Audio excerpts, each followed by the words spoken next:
Oh, Oh my God. Oh my gosh. Hi guys.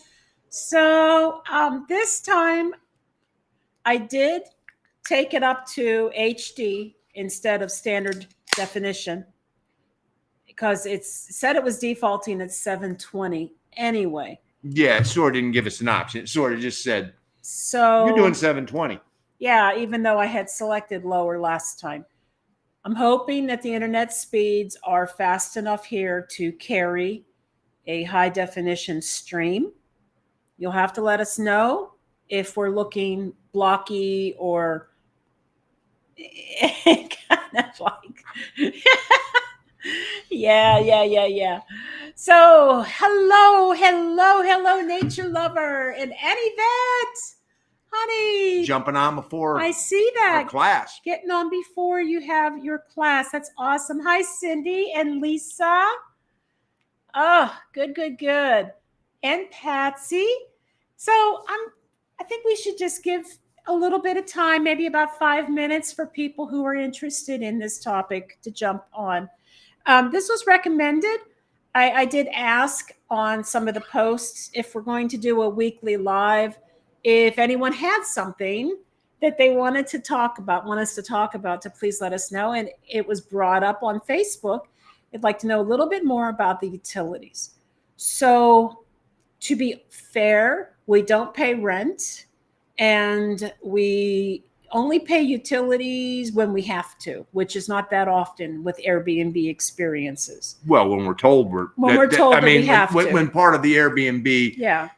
Terms are, if you're gonna, and this happens probably 50% of the time, that if you're going to stay longer than 30 days, you are responsible for, the.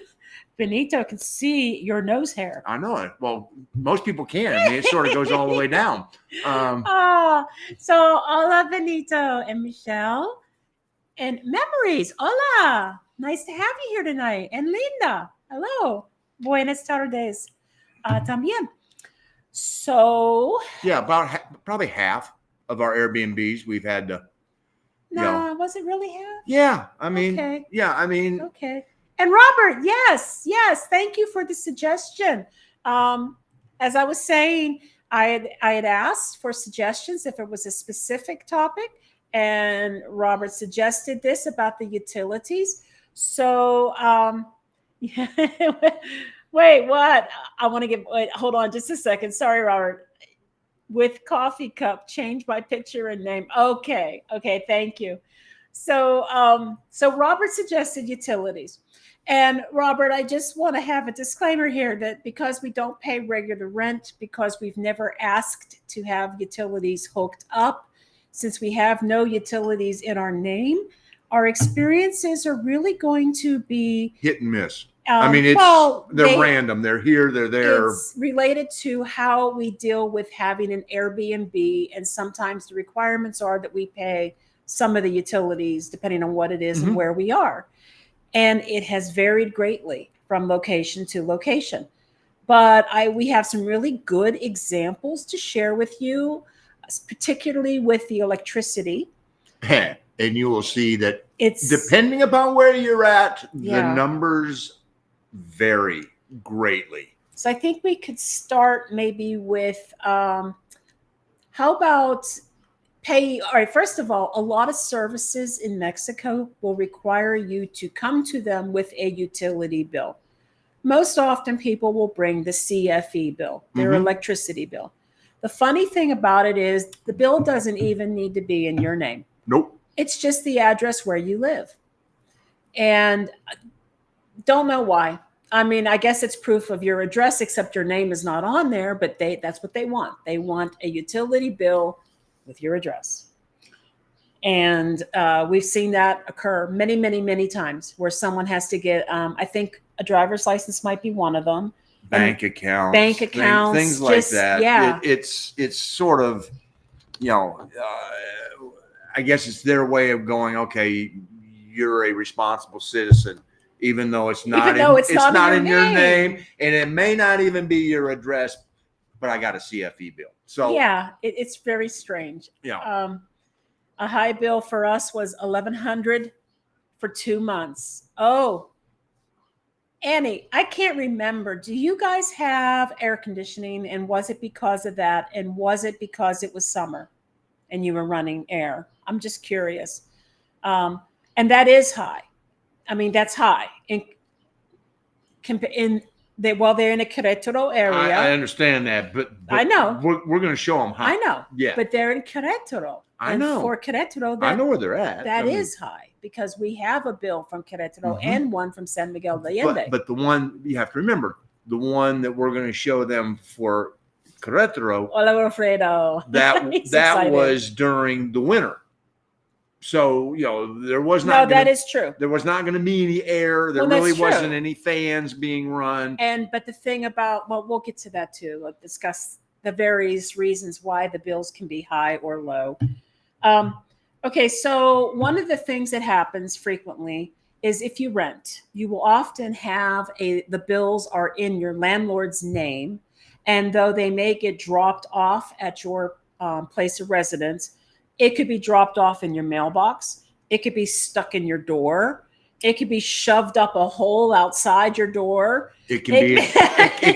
They can drop them all off at the guardhouse. And if you're in a gated community, they sort of just drop everybody's there, and they get to know you as you go through. And whoop, hold on, here you go. You got some mail.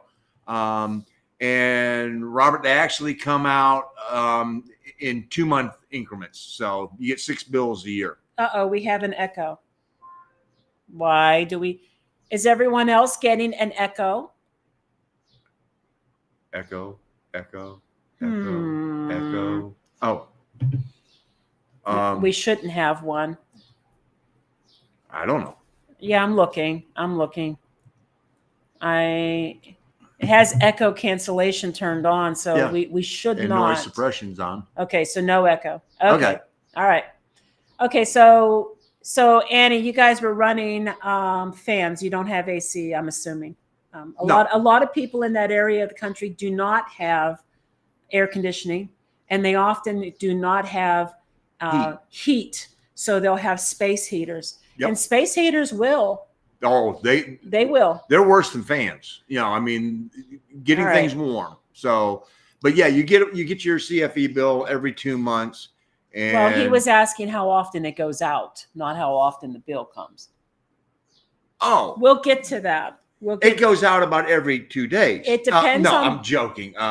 It depends on where you are. We're kind of bouncing all over the place right now.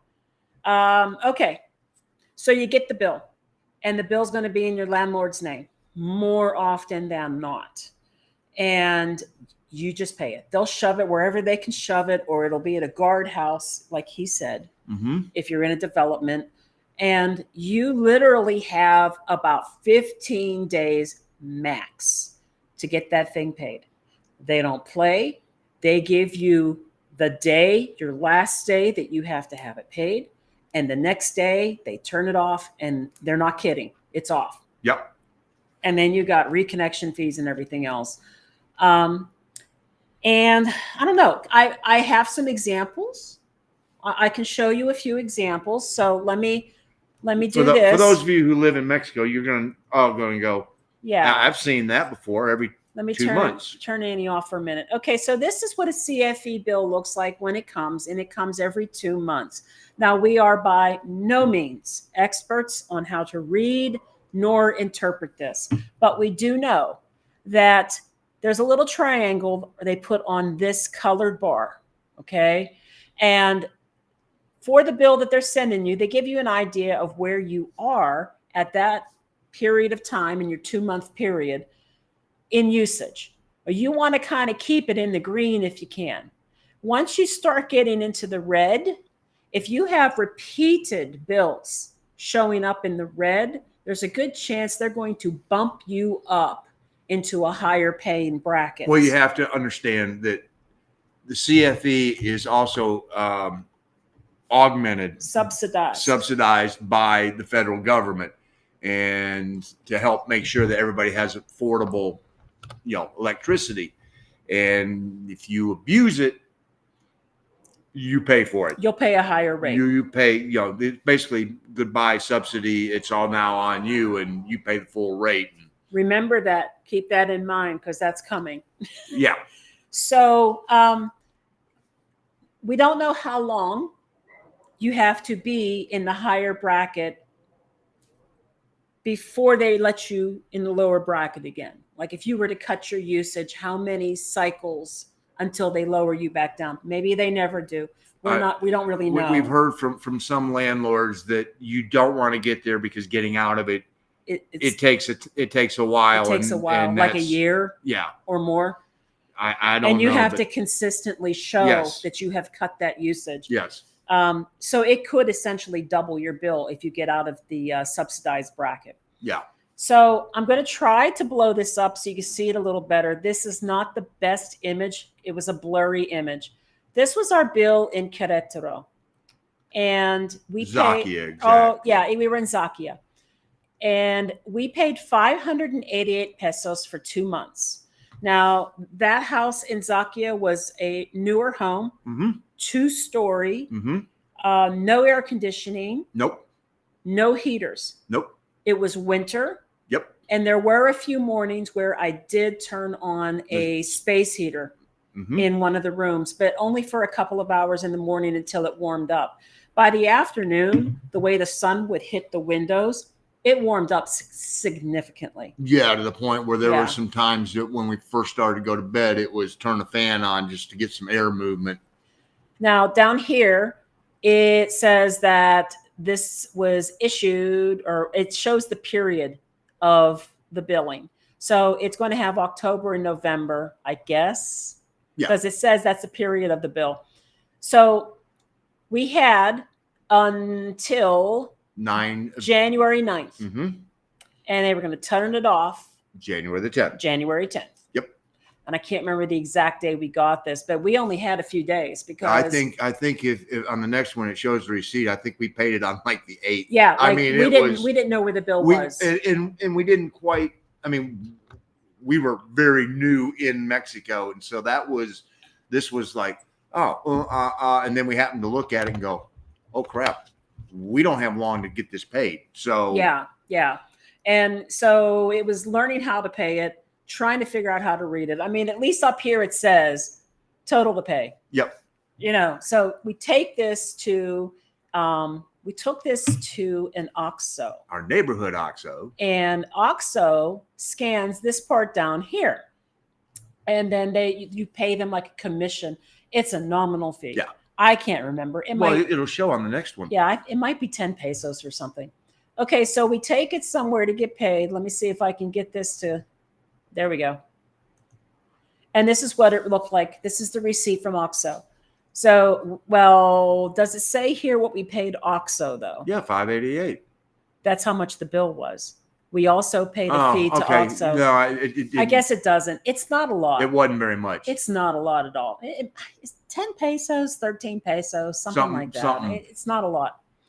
So that's 588 in Zakia. Now, then we went to San Miguel de Allende. For 2 months there, we didn't pay this bill. No, we just got the bill. That's how we have a picture of it. Because the bill got dropped off. Underneath the door. They slid it under the door and we took it over to the hostess who lived next door. But for 2 months, it was 486. So almost 100 pesos less in San Miguel de Allende. Now, that was a 2-story plus roof. It got windy. It stayed pretty cool downstairs. Yeah, we never turned the air on. We never turned on the air. Nope. At all. Nope. And we didn't have heat, didn't need it. Nope. So again, this is a place. Well, I don't know. Vet, Arlene, and I may have wanted some heat that one night. We were up on top of the roof until about 4 a.m. Oh gosh, laughing our ass off. But it was getting cold up there. It was getting cold. And if we look down here, I'm looking. I don't even see that little triangle here. I'm not real sure what that's all about. But again, maybe they only put that on there when they're going, hey, you need to pay attention. Possibly. I don't know. And again, we had about 15 days. Yep. This was ending in February 28th was the last day of the period. So we had until March 16th to get it paid, or they were shutting it off on the 17th. Yep. We didn't. So that was when we didn't pay. Now, here is by comparison now, guys. Now remember those two numbers. Those two numbers, 588 and roughly 498. Mm-hmm. Now we're in Merida. Uh-huh. There you go. Boom. That's from running an air conditioner in the summertime, almost 24 hours a day in one room. One air conditioner. One room. Yeah. I mean. And that was not the unsubsidized rate. No. We found that out. Oh, yeah. When we went to Progreso. Oh, yeah. Our bill in Progreso was about 6,000 pesos. Yeah. For 2 months. 6, almost 7, because I remember paying it before we left, and I was almost about out of cash. And I noticed down here, we are high. We were on the high end here because we were running an air conditioner in the summer. Yep. You know, and in Merida, it's hot. It's hot. Yeah. Yeah. So we'll come back to another one in a minute. So let's talk about that electricity. Let me turn this off for a minute. Okay. All right, so the usage in Central Highlands tends to be less. Well, and that just makes logical sense because the temperature is moderate. I mean, you know, you don't get the extreme highs. You know, for those of us from Gringolandia, you don't get the severe lows. I mean, it's, you know. It's a nice sort of spring-like temperatures most of the time. I mean, it can get cold and it can get hot, but it averages, I don't know, about the 70s, 80s most of the time. Yeah. Might dip into the 50s at night. Let's talk about this. Oh, I take 1,100 peso high bill for 2 months over $800. Oh God, you know it. Yeah. We were on a budget payment in the United States and we were pushing $400 a month. So yeah, they were paying California prices. Oh, I know. Yeah. I know. Yeah. So, okay. So as far as the electricity goes, location and usage, yes, is going to play a huge part in what you're going to end up spending on the electricity. The gas is pretty much the same all over. And we're not quite there yet. I'm talking about the money as far as you don't get the extreme variances in the gas prices from Merida to Querétaro the way you do with the CFE bill, because the only thing that everybody really does with gas is either heat water and cook. Sure. You know, and so you're still doing the same thing in both places, so you're not going to have the extreme variance in dollar amounts or peso amounts. That's where I was going with that. Oh, okay. Well, so again, the electricity, it's also one of those things where, let's say you went up into the red one billing cycle and you saw it and you caught it and you corrected it and you're back down in yellow and green after that. They're not going to push you up to the higher pay rate that you know of. Unlikely to. Again, this is all based on what we've heard. Correct. Yeah. No, we are not going to proclaim to be experts and somebody goes, I did it 1 month and they jacked me up. And well, you know, and it's not unheard of. Sometimes people will tap in to your power. That's been done too. I've heard of that happening. Well, I mean, and here's the thing in Progreso, to try and avoid staying in that red section, this was a house in Progreso that they actually took 2 lots and combined it into one house. But they kept 2 meters. They kept 2 meters, but we were still in. I know. I'm just, you imagine what they would have charged if that had been all gone through 1 meter. Yeah. They probably would have gone, you know. Yeah. So, you know, the electric is such that it really is going to depend so much on where you are and how you use it, and if you are being subsidized or if you've been kicked up at the higher regular rate. Mm-hmm. And the thing about the electricity is that the quality of the electricity and how often it may go out is, again, totally reliant on your location. and weather. And the weather. I mean, we had some really bad storms that went through El Tejar, and that's the only time we lost electricity in El Tejar was when it was severe thunderstorms. I mean, and we're talking, these were some boomers. I mean, the ocean coming off the Gulf there. Progresso, I think that the wind blew a little bit, and sometimes it would just go, yeah, we're out of here. The power went out frequently in Progresso, and there was a period of time, multiple times in a week, where it would be off for hours, and then it would come back on. They did eventually work on it, but it wasn't just it was our neighborhood, and then it was another neighborhood, and then it was another. It like bounced around. Yeah. It was consistently not staying on, although it got better. But everything was unplugged when we got there, and if it wasn't in use, they wanted us to unplug them because there were constant brownouts, and you could see it happening. And they did, the owners of the house in Progresso, they did have everything on surge protectors. Yes, they did. Everything, big ones. I mean, they had the whole setups of everything was plugged into the surge protector, and made using the microwave almost impossible because I had to unplug it and plug it straight in the wall. It basically it tripped the surge protector when it get to about 40 seconds and go, I'm done, and then didn't have to wait for it to cool down, and it just was like, oh, come on. If you're in a newer developed area of Mexico, and believe me, there are lots of newer places like this where they have the utility lines underground, chances are your electricity is going to be pretty stable.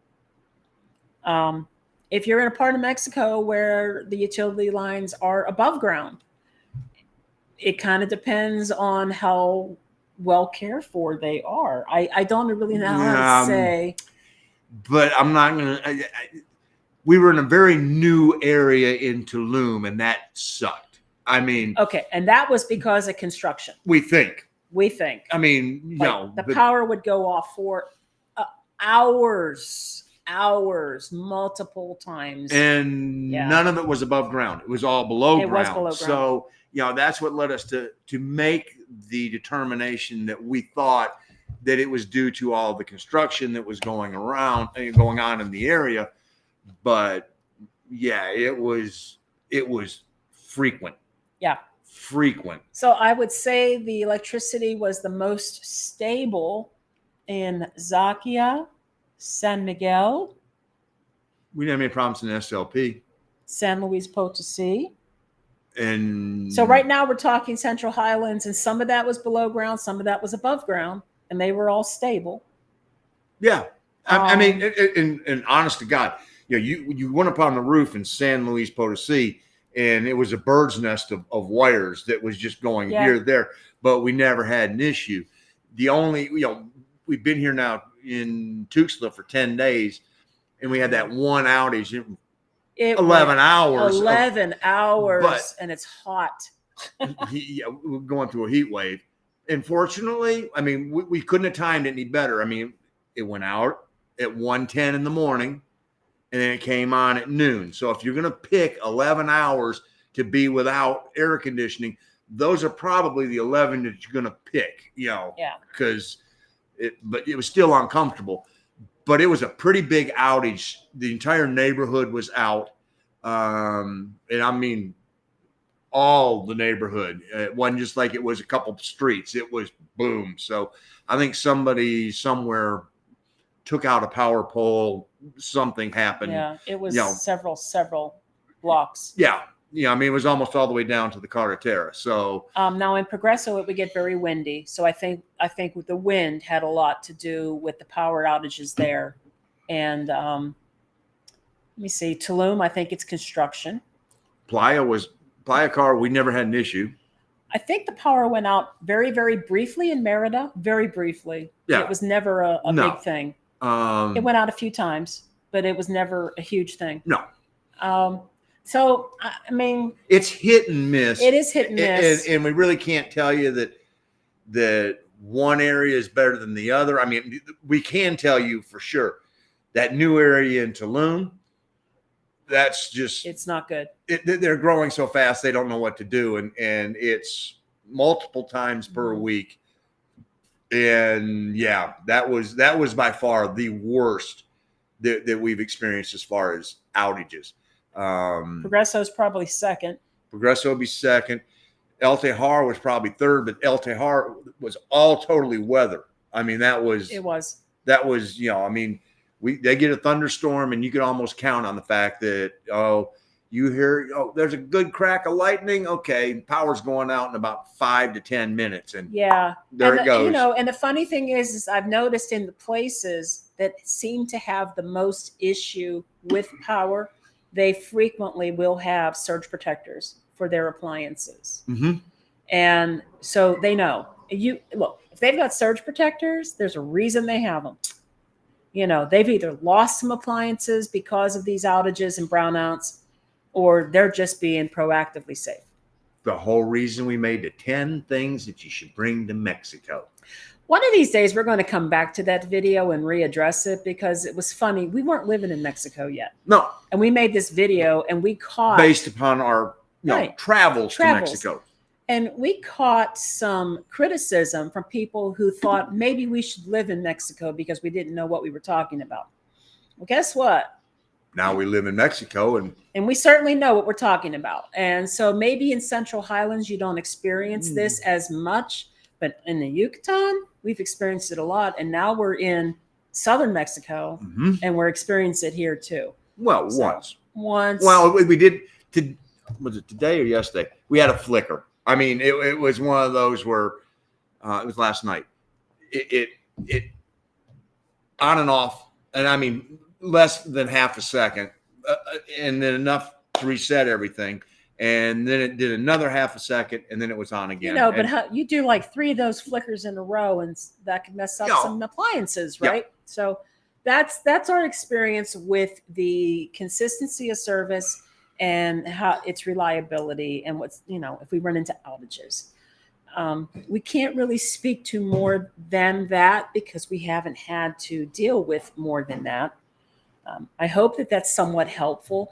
I strongly do believe that it is location. It's location related often. I'm getting back to this. And the water, I know, Robert, you question water, sewage, things like that. We're getting to that. Well, we can basically tell you, we have not been in a place yet we've been responsible for a water bill. No, not yet. No. Okay, we'll get to that. Yeah. Okay, so Annie, wait, I wanted to catch caught up on some comments real quick, please. So, gas bill for Annie, Vet, and Arlene is 150 pesos average. That sounds about right. Yeah, and we have a bill for that too, and that sounds about right. Water is what is most expensive where I live, Linda. Okay, and let's just kind of. I'm going to jump around a little bit. Gas bill, 45 in the summer, 67 in the winter. That's really good. Yeah. That's really good. Oh, how's my arm? It's fine, but look how dirty this part's getting. I tried to clean it. It's gross. And I tried cleaning it off. It doesn't matter. It's hot and sweaty, and it's starting to smell, and it's only been 2 weeks. But the arm's okay. Almost 3. The arm's okay. And Gringos tacos for dinner. That's good stuff. Papa, sorry, we did the pollo rotisserie tonight. Yes. And the papas. And they looked at us strange because we loaded up. Yeah, we did. We bought their entire supply of papas. We bought all the papas and all the tacos dorados. So. And they were looking at us like, who are these local gringos? Local gringos. That's exactly what we are. Yep.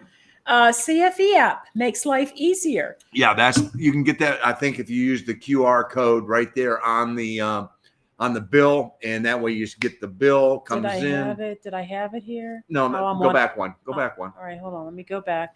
There we go. There. Let me share again. I think you guys can confirm or not. Miguel, maybe you can confirm. I think this is what you do. Maybe you scan this to get the app Well, it says right there. Scan the QR. to receive it digitally. It doesn't mean app. No. Where? In 3 steps. Uh, Scan the code. Fill in the data, and you're ready. Listo. yeah, but that doesn't say anything about an app. Okay, but that's what that is. Okay. Yeah. All right. Well, we'll get back to that again. Yeah. But you could confirm, Miguel, if you would, because I'm not really. We don't really use an app because we don't have a bill in our. We don't have an account. So, oh, here we go. Get power outages in Niagara, Hamilton, Ontario. Very windy and thunderstorms, sometimes for several hours.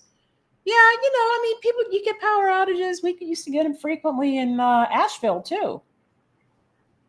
There was Duke Energy in Asheville. The infrastructure and the wiring was so old. I can't tell you how many times the traffic lights would go out. Oh God! And trying to drive home from work with Wow. the traffic lights being out was like life in your hands. And you think the electricity's bad? The water was even worse, because the water, they have such old infrastructure in Asheville. Water mains would break all the time, and when you'd be on a boil alert, and just it'd be like, oh, the water at work would be brown. Yeah, for days. It's like, oh, so yeah, not good. Yeah. So I mean, Mexico doesn't have these problems all by itself. United States has them too. Oh yeah. Okay, so hey, Benito, another one. You got a water bill. It's 151.97 pesos, right? And right? is that bi-monthly, monthly, and that's right. Anivet and Arlene, their water comes from the city, and they don't pay a water bill because they're in a fraccionamiento. Right. Yeah. And so that's part of I think of their property taxes, which that's, Yeah. Okay, wait. Cabbage rolls? Now, come on now. Euro style. I'm not sure if I understand Euro style, but I can tell you when I would make cabbage rolls, I would make them 2 different ways. Tomato sauce or beef broth. Europe covers a lot of places. I know. And you get in those Eastern European countries, and one does it one way, one does it another way. Halushki, whatever. Halushki, yeah. And Koski. Oh, hi, Jackie. Thank you for your comment. I hope that it's informative and it's helpful. It's like we're not really experts on this particular topic, but we can at least share our own experiences with it. So, and yeah, the fall will be fine as soon as this thing gets cut off. I'm really hating it. But I'm making do. And look, yeah, Duke Energy. You ain't kidding. It sucks, Jesse. You're so right. And they raised the bills. Oh my gosh. Benito, thank you. So monthly. It was pesos and monthly. So I mean, if you break that down, even at the current conversion rate, you're looking at about $9 a month. All right. I can guarantee you we were paying a whole lot more than $9 a month in the U.S. for water. And it kind of depends. I mean, it was like $66, I think, or somewhere around that for every 2 months. I had it on a budget plan where they spread it out over the year, but we would certainly use more of it in the summer because we were watering plants and things like that. And we were? Yeah. What plants? In Asheville. Oh, the ones we put in the back. Yeah. Okay, I forgot about it. I'm going, we didn't have plants in the house. No, we were in the back. I forgot that we put the stuff out there for the catnip and all. And then we had every cat in the neighborhood show up. Didn't care. It was awesome. Yeah. They just, no. Okay, so now I'm going to show you in Zakia. This was our natural gas bill. And I'm sorry, I took a bad picture of it. It's because it was kind of all folded up and rolled in a weird way when I took the picture. Well, and I don't think we were ever really thinking about putting it on YouTube. No. No. Now, this is high, but let me explain why. It's 305 pesos, but that 305 pesos includes about 150 pesos. Cut it in half. Yeah, it includes about 150 pesos of a disconnect and a reconnect fee. because Now, the house had been the condo was empty, and I get it. I mean, if they were back in the States and this just happened to go by and they just didn't get around to paying this, and so when we got there, we had what was left in the tank a little bit, and then it went out, and then it was like, oh. so basically, we got in this house, and 3 days later, the gas was cut off. That's the short version. Yeah.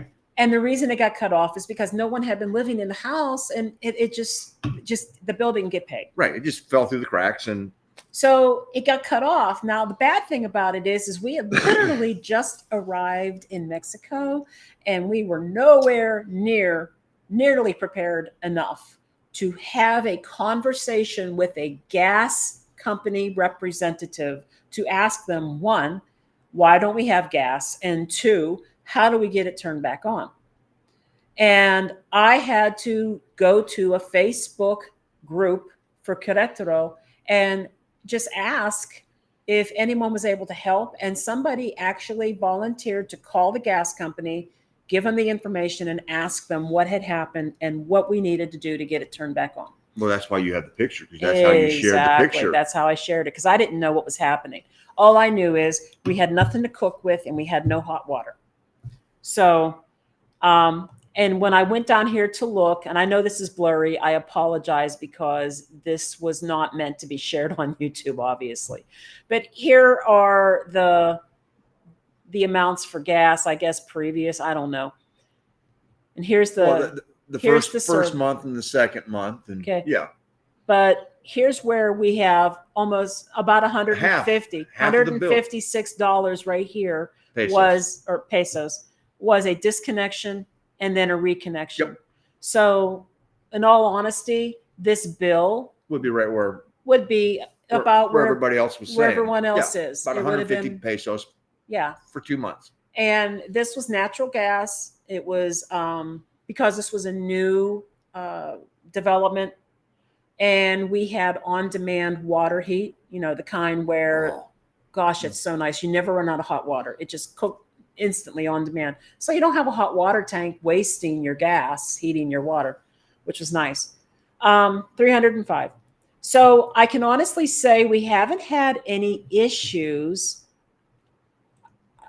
with gas service anywhere. No, and the rest of them, I think we've had San Miguel. We had the tank up there, and then we had that filled one time, and they actually just come and pump the hose right up to it. Yeah. You go, I want 500 pesos or I want 1,000 pesos worth of natural gas, and you give it to them, and then they put that in the tank, and you're good to go.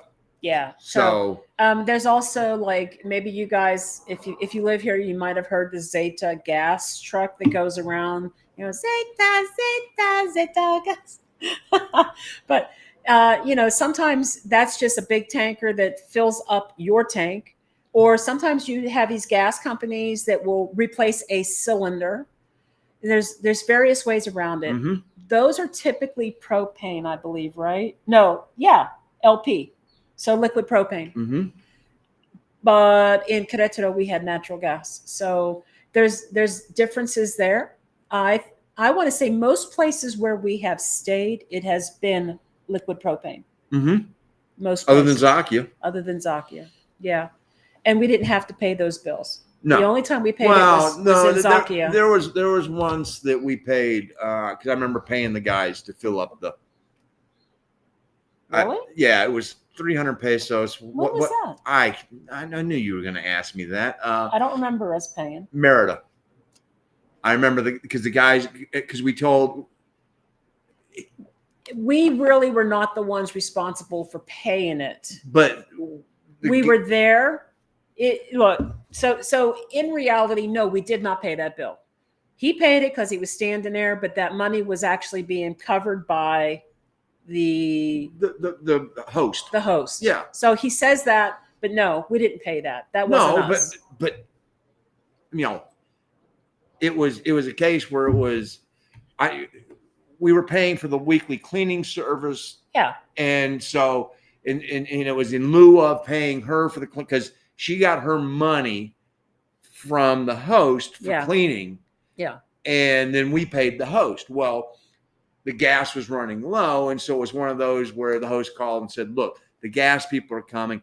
Instead of paying for this, can you pay the gas people? And it was like, whether it comes out of this pocket or that pocket, the money's still coming out. So, Okay, look, I'm going to write all this down and I'm going to keep this handy because that sounds absolutely delicious.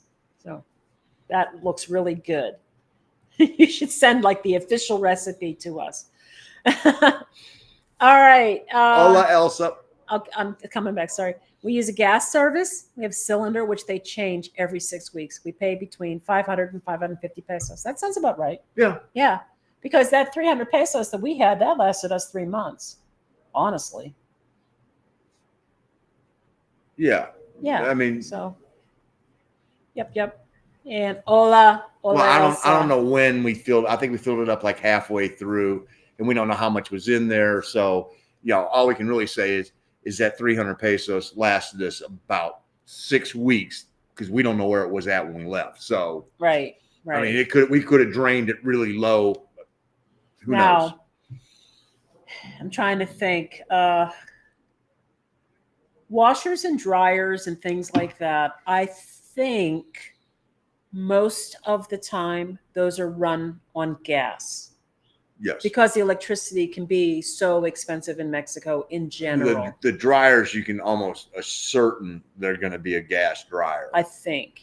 And quite honestly, I think we're batting about 500 on units that have washers and dryers, and the ones that don't. And I mean, the one we're in now doesn't. Matter of fact, we just took the clothes to the lavanderia today, dropped off 8 kilograms of ropa,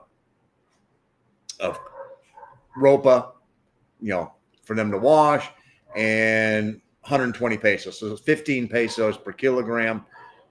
Aren't going to argue with that. And let's see if I come down here for a minute. The one that we will have to give an editorial about is the all-in-one.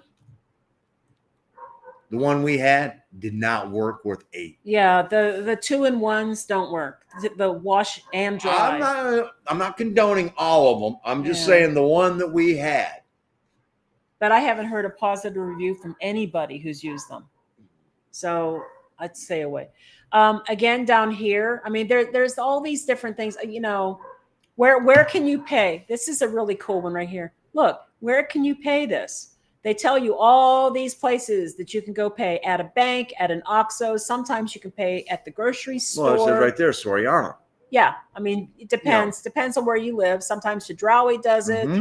Now, also, here's this bar down here again. I think this is the one maybe that OXXO and stuff will use. I don't think it's this one. No, that's QR code. No, but I think they use this one. Yes. And so we took it to the OXXO. We paid it. Yep. It's just that easy, and they add their little commission. Again, it's not a lot. It's 15 pesos, 10 pesos, something like that. It's not a lot at all. The last one I think we have maybe we don't. No, I think that is the last one. Yeah. Okay, so we're done with that. Let's talk about the water. Okay. We have never had to pay a water bill. And I saw some of you have talked about what your water costs are. Or aren't. The water was basically included with the HOA fees or property taxes or whatever in Querétaro. So there was no water bill. As far as I understand, that's kind of the way it is with Annie and Arlene as well. Annie Vet and Arlene live in a fraccionamiento that isn't, I guess, totally incorporated. Not yet. And they also have problems that certain times of the days the water will get turned off. Because it's free. But it really isn't free. Yeah. No. But it's free to them. If you got the Tinaco, you make sure you're full and life is good. But The thing about water in Mexico is that depending on where you live, there can be water scarcity. And we have lived in areas that did experience this. San Luis Potosí. Yeah. When we were living in San Luis Potosí, we were unaware of the fact that they had publicly published a request that everyone reduce their consumption by half because the reservoir that supplies water to the city was down to 13% capacity. Yep. That's scary. I mean, that's scary. And if you guys ever watch Two Travelers in Mexico, Mark and Paulette, they even have gone so far because they live there to devise ways to collect rainwater to water her plants. It's that's just kind of the way it is. So yes, it can be an issue if you use a lot of water. During the dry season, when they don't get any rain, those reservoirs, they really drop Significantly. Yeah. I mean, we just got done driving over a lake coming from, Villahermosa here to Tuxtla, and the big lake that's right here close to Tuxtla that we had to cross was down, and we could see, it was down 10, 15 feet. It was down a lot. You could see where it used to be. So, but we're also in that kind of that dry season right now, which is going to run until, I want to say, about another month and a half. About another month or 2 months before they really can expect to see. Now, we did have some rain, so maybe it's not so bad here, but if it was Central Highlands, it could be pretty bad. I don't know what the current conditions are. Well, and a lot of it depends upon where you are located. I mean, Yucatan, they have plenty of water. If you happen to be close to a river, which we were in El Tejar, we had no issues with water in El Tejar. Except you couldn't do anything really with it. The water was salty. It was brackish. And so you would be showering with it. There's plenty of it. It's river water. And you're showering with it. But it's, you don't want to get it in your mouth. Just saying. And there was a filter that was filtering the water, but the filter would fill up and quickly, and they would have to swap the filter out fairly frequently. When it comes to water conditions, and here's a brief science lesson for you. So the water in central Mexico is predominantly in underground aquifers, and the water table has dropped. And there are natural minerals in these aquifers. And some of those natural minerals will be things like fluoride and arsenic, for example. And as the water table drops, the concentration of those minerals increases. Now, arsenic's not healthy for you, and too much fluoride is not healthy for you. And there's other things too. So as the water tables drop, those solutes minerals will increase, making the water a little less than desirable. I don't notice it in the smell, but the water is very hard. It will calcify in your toilet. It will calcify on the sink, on the faucets. If you boil it. When you boil it, it calcifies. It leaves. It's on the glass around your showers.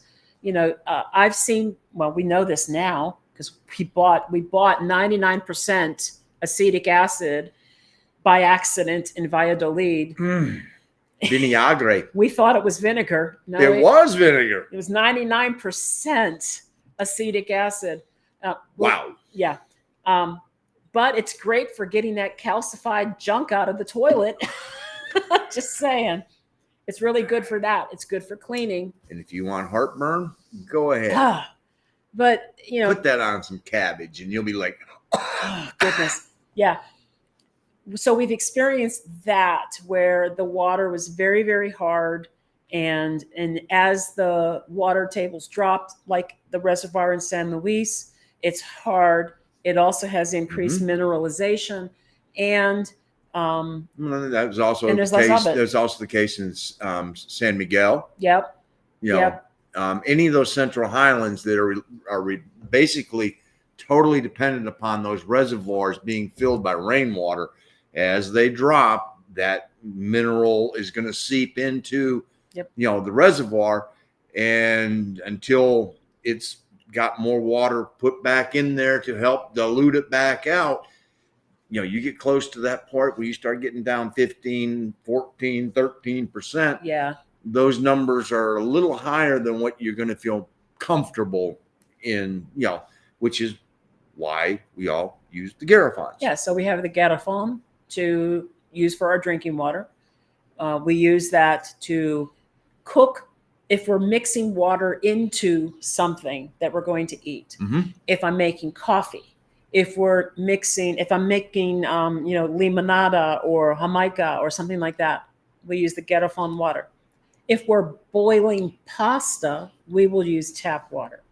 If we're boiling something, we're not going to reserve that water for anything. We're literally just cooking something in it. We go ahead and use the water. Yeah, I mean, we're fine. I'm boiling eggs for tuna salad. Yeah. Stick it under the faucet, and shower in it, brush our teeth with it. Uh-huh. But drinking and in consumption, we use the Garafon. Yeah. Water in Yucatan.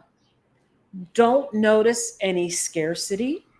However, well, it's not scarce. It's not scarce, but see, there's no natural rivers in the Yucatan. So their water is coming from cenotes.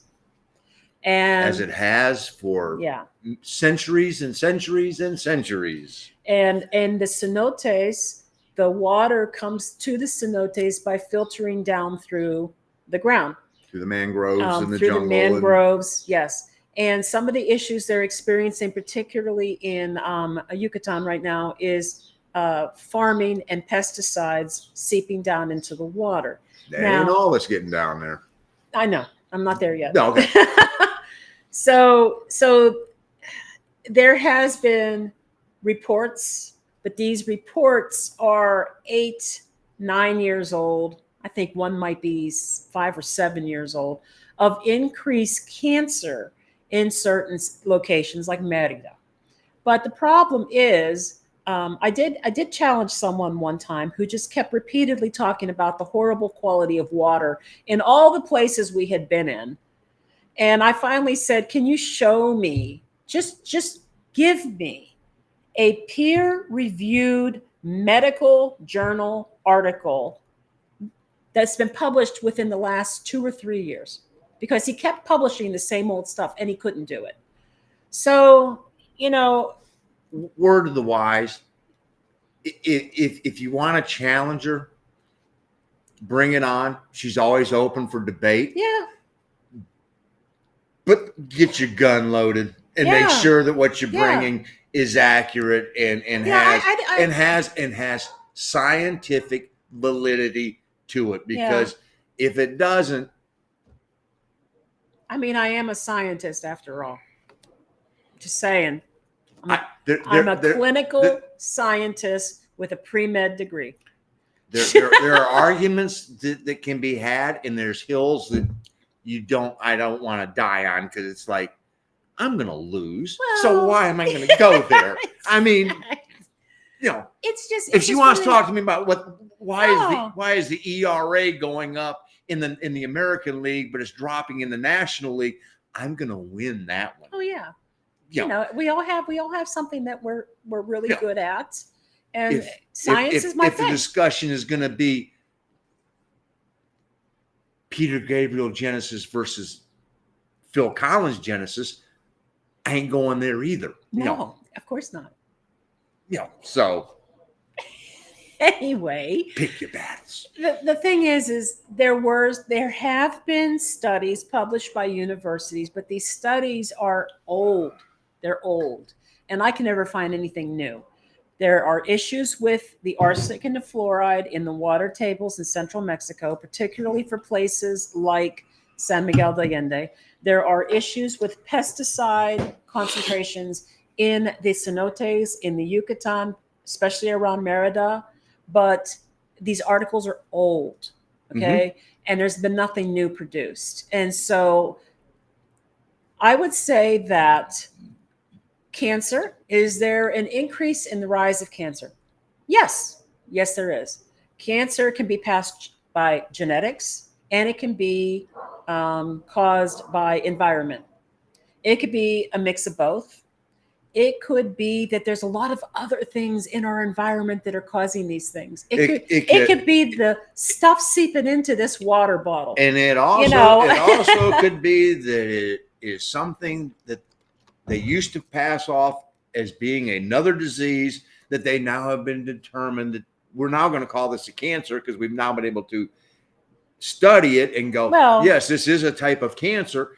And before, I mean, it's. I mean, basically, what Yeah. cancer is in a nutshell, is your body has the ability. You have an immune system, and your body has the ability to eliminate renegade cells. But cancer cells are flipped on. Your body can't keep up with it because they are growing too rapidly. They are unchecked. They get too big. They get too many. And so then they interfere with normal functions. That's what cancer is. Anyway, water table in Yucatan. Now, when we get specifically to Tulum, now we have a bigger issue because Tulum has grown faster than the infrastructure can handle. And Tulum, by reports, I can't confirm this, but by reports, maybe 20% of it is actually hooked into the sewage. We'll get to that. So No, I know. I'm reading Benito's. I know. That's the chupacabras. I know. Oh, look, this is worthy. This is worthy. What? We need some comic relief here. It is the chupacabras, Benito. You're on to something, man. Anyway, because Tulum is growing so fast and the infrastructure cannot keep up, a lot of places, hotels, resorts, they're not all hooking in legally to the sewage system. And even if they were, the sewage system is not keeping up to the pace of the growth. So some of this sewage is being dumped. Dumped where?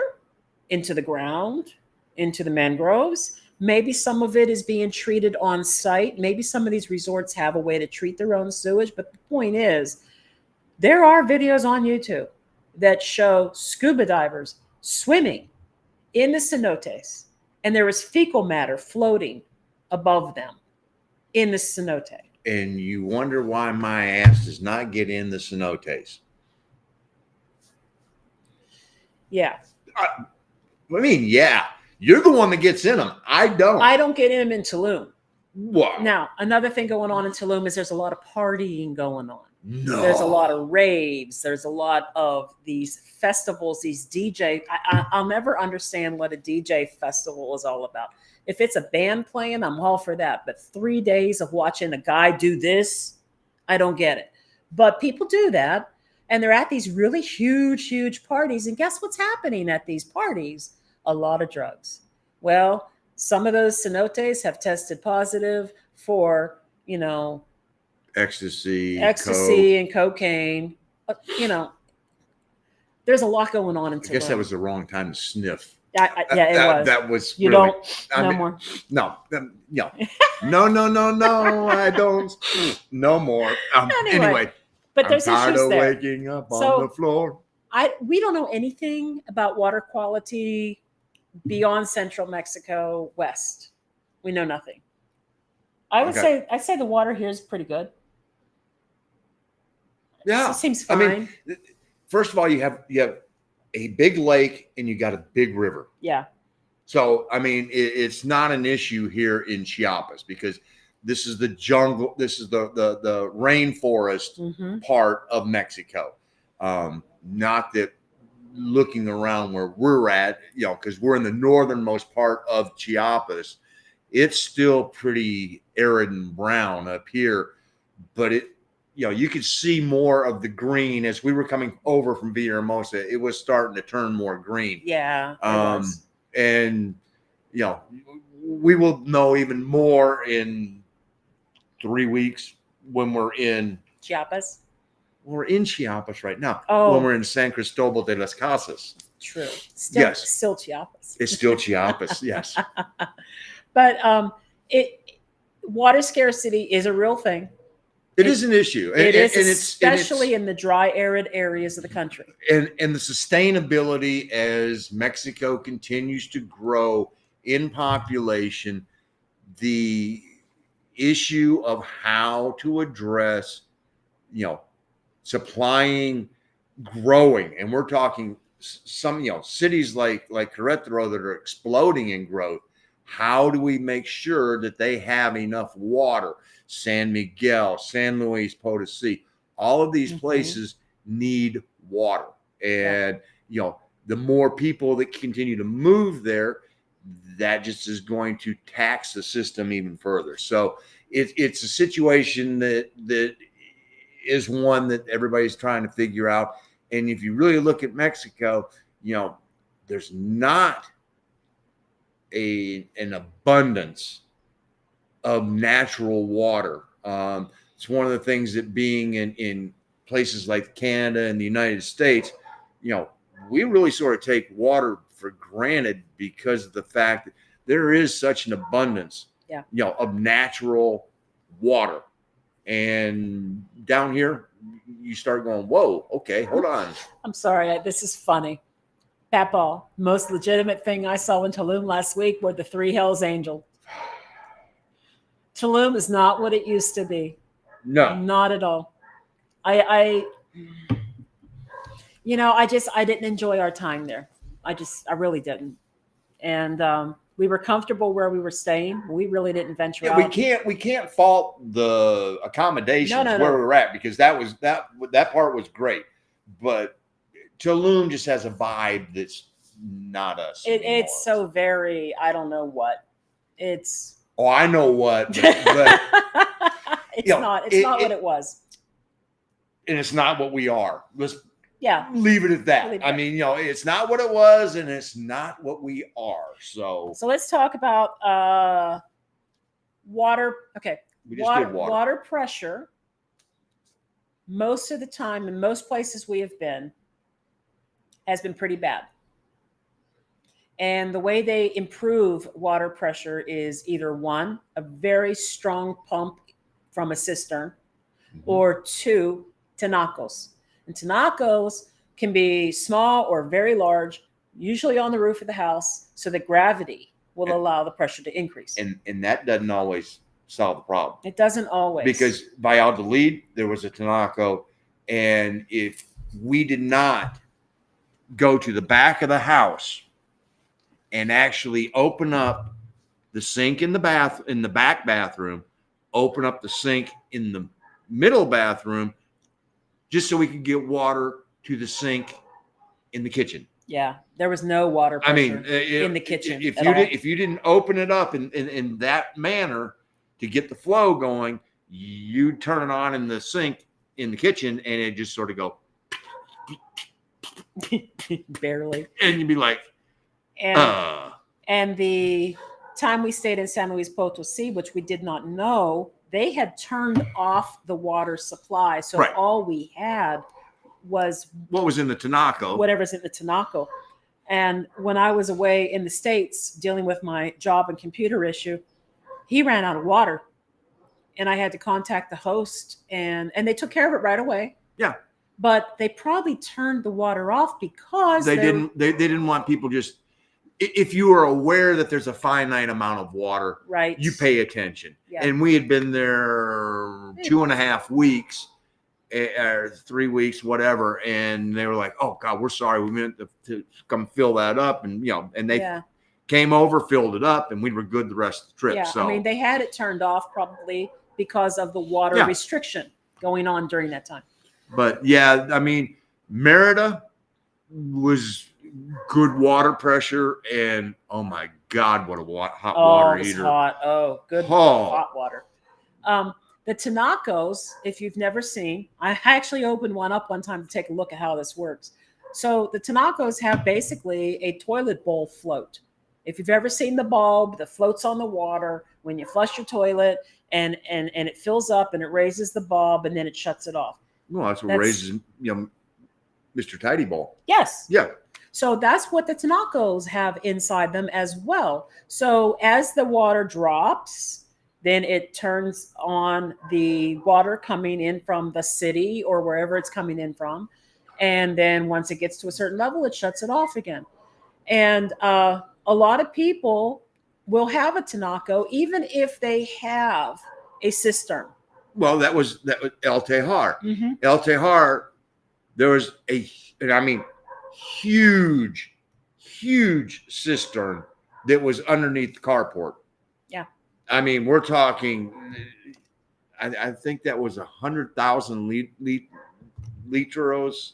It was a massive amount. Of course, they're just pulling it out of the river. I mean, so that the water wasn't an issue.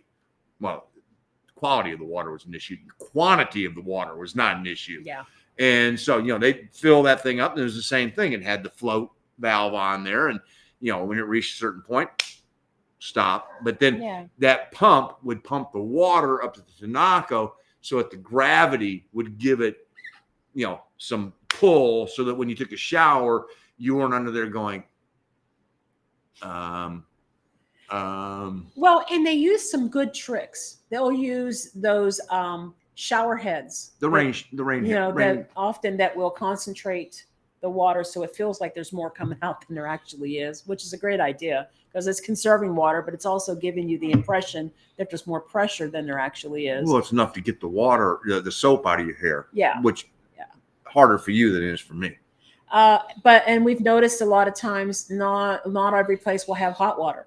When we stayed in Valladolid, they didn't even have the hot water connected to anything. There was one connection, and that was cold water. So the only thing that had hot water or should have had hot water was the shower. But we had no gas, so there was no hot water. Yeah. You waited till 4:30 in the afternoon till the sun had beat down on the Tanako long enough, and that was as warm as the water was going to get. Oh, and that's a good thing too. Instead of having a hot water tank, some people have a solar water heater. Or two. Or three. Right. And when we were in San Miguel de Allende, we would watch this one on the roof not too far from us. It would get so hot that it had a release valve and water would just start shooting out of the thing onto the roof. Yeah. I mean, it got so hot that, steam started to propel it out, and it would just, and what was interesting was they actually had a collection tray, and it would go up. It's, like a geyser, it'd spew up there, and then it'd come back down. They had the collection pan down there. Back in. They weren't wasting any water because they were sitting there going, no, it's too precious, Yeah. And granted, hey, more power to them. They're getting their hot water through the sun. Doesn't cost them anything to heat the water. Yeah, so you save on gas. And you know it's hot when it gets to the point that it's blowing out the exhaust valve there, So but the downside, if you have several days where you have a lot of clouds in the sky, you're not going to have very hot water. Well, I think that it's sort of like having solar panels.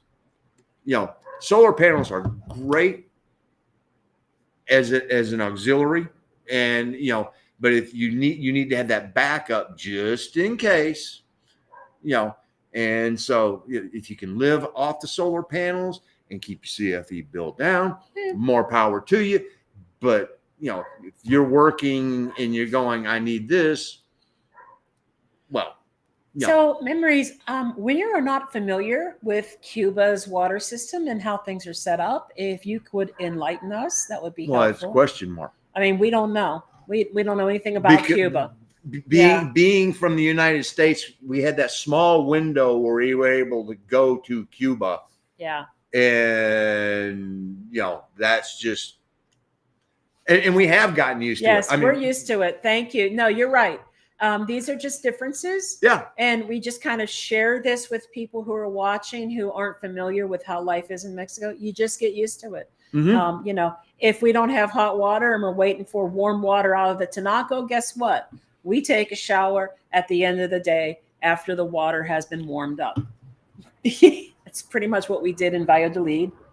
And yeah, so the water pressure might not be strong sometimes. Sometimes it's great. Sometimes it's not. It just depends on where we've been and how their setup is.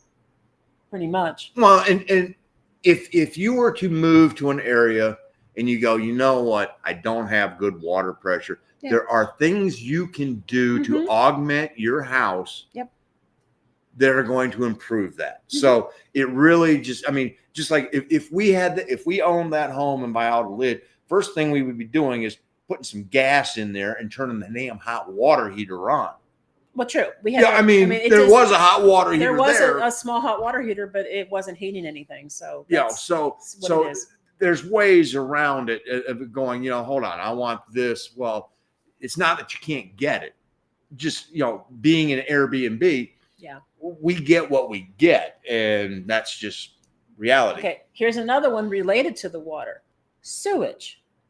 Okay, so in a lot of the newer builds, the newer homes, they are probably using sewage pipes that are large enough to handle toilet paper, but you never know where those pipes are leading to. And a lot of the sewage pipes that are in use throughout Mexico are smaller. So most of the time, not all the time, but most of the time, you're taking your used toilet paper and putting it in a can next to the toilet. Now, so you got to empty the can fairly frequently, or it starts to get a little funky smelling. We notice a lot of the toilet paper that is sold here easily falls apart in your hand. Well, because they want it to disintegrate so it doesn't clog up the sewage system if it gets flushed. And often, not always, but often it's perfumed to help cover the smell, I'm assuming, while it's being dropped in this can next to the toilet. It happens a lot that you see the can. We use the can. Even if we're in a place and we don't know if they can handle the toilet paper, we use the can. We've gotten used to that. I think it took maybe about 3 weeks to get used to doing that.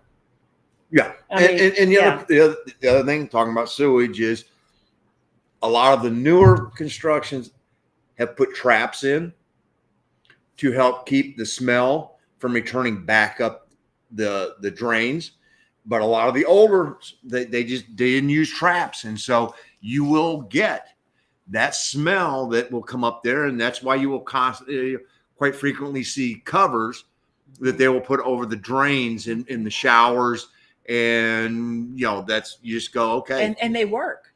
You just put a little cover over the drain and it keeps that smell down. Yep. It's very effective.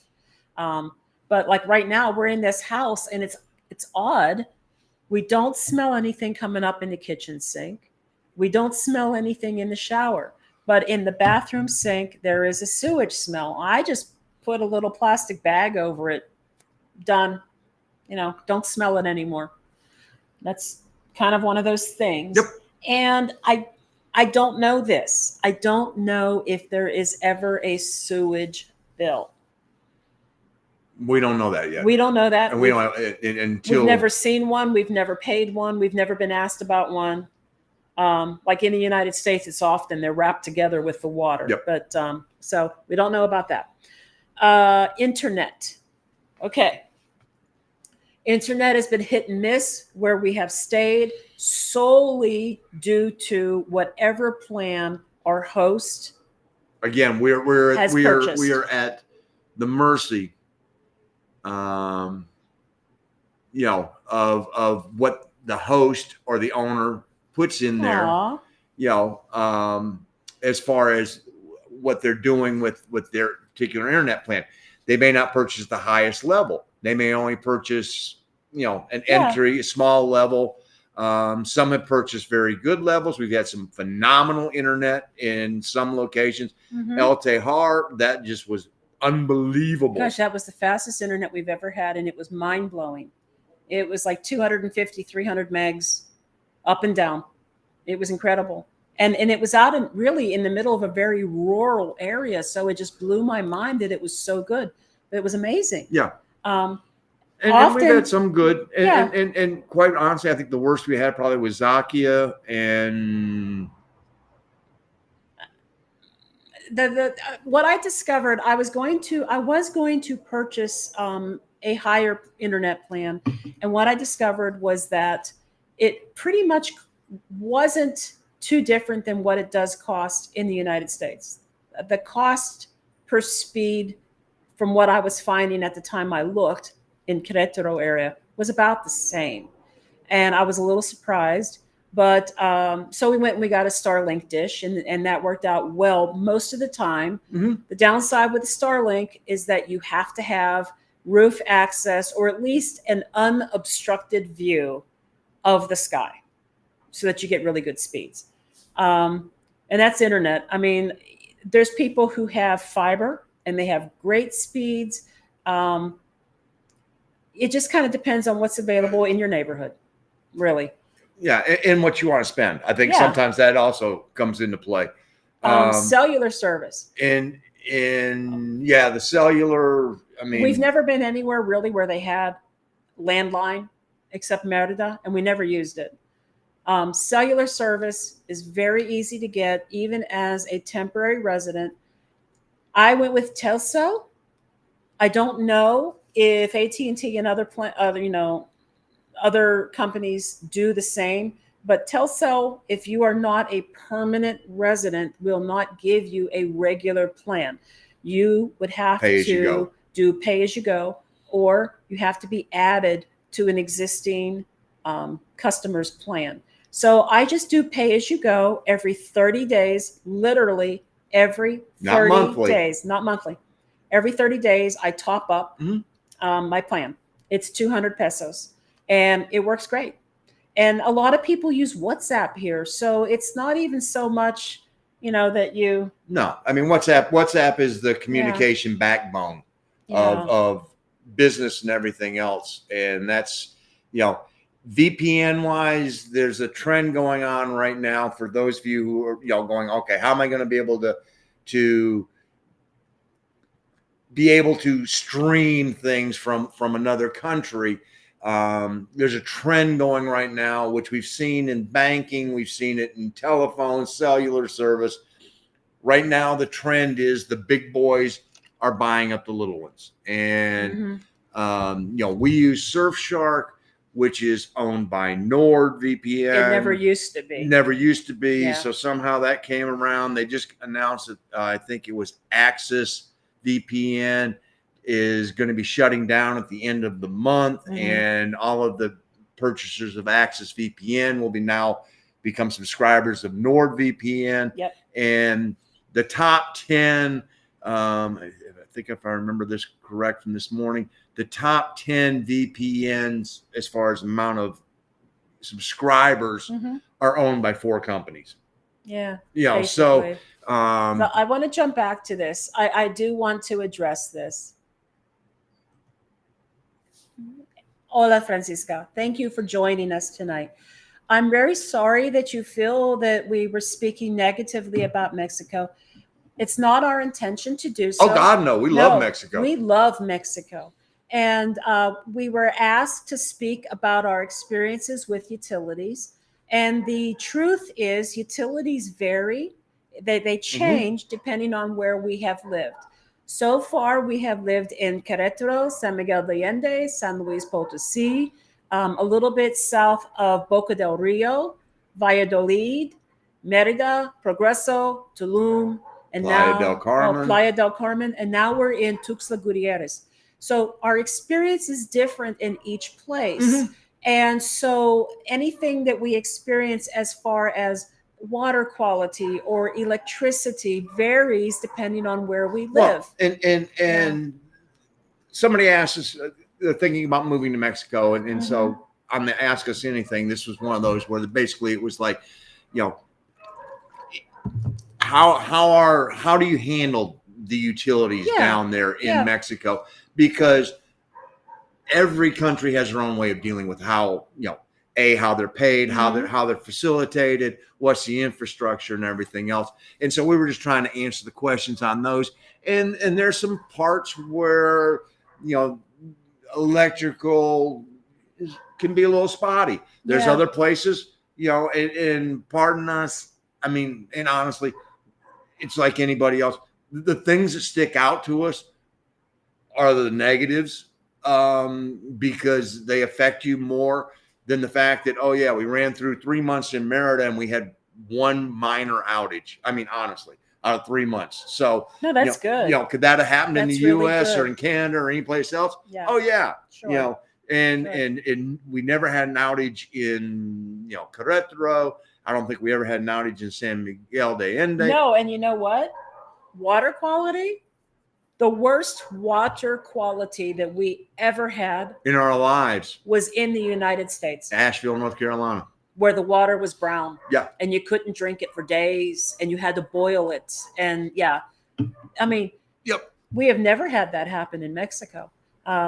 It's just that Central Mexico has water restrictions and water scarcity because, you know what? because of the weather. They have the same issues going on in the Central Highlands that they have going on in Arizona and Nevada. Oh yeah, in the United States. True. There's only so much water in that particular part of the U.S. And again, it's the same thing. When you start talking about the states of Querétaro and San Luis Potosí and Guanajuato, those highland areas, there's only so much water, and so trying to figure out how they're going to address that's something that doesn't matter what country you're in. If you're going to live there, we need water. Water's important. So and there are certain places that are struggling to have enough water for their people. And so responsible citizens would just watch their usage of water. It's just, we're just trying to paint an honest picture, because that's the one thing that we always do is, we're going to tell it to you the way we've experienced it. And that's all it is. So, yeah. But, and then as far as the electricity goes, what we have experienced, what we showed you is that in the Central Highlands, a lot more affordable on electricity. The electricity was much lower in expense. It was less expensive there than it is in the Yucatan, where the electricity was much higher, mostly due to the use of air conditioning, really, and probably water for the pool, filtration, things like that. I mean, anything that uses a lot of electricity, the hotter locations tend to have a higher usage. Whereas in Central Mexico, you don't really need moderate climate. Yeah. So there was a difference there.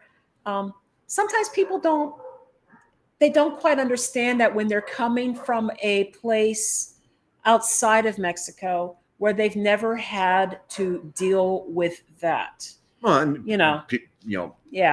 depending upon where you are in the world.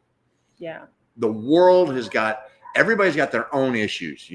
If you're in Asheville, you're going to have water issues.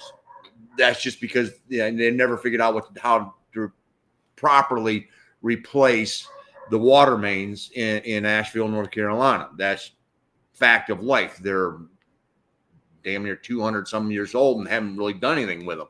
Oh no, Jesse, I don't like how you're talking badly about North Carolina. It's so much worse than what you are describing. Well, I'm trying to be nice. Hey, it's home, No, it is home. But it's true. The electricity issues that were happening when we lived in Asheville in North Carolina were not good.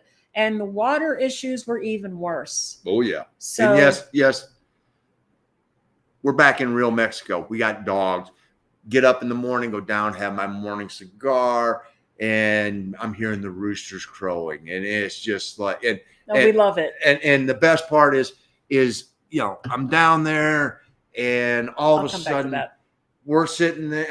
I can go down there and see the mothers and the abuelos and abuelas taking the little kids to school. They're all dressed up. They're all dressed up in their uniforms, and they're walking to the escuela. Yeah. And it's just like, we love it.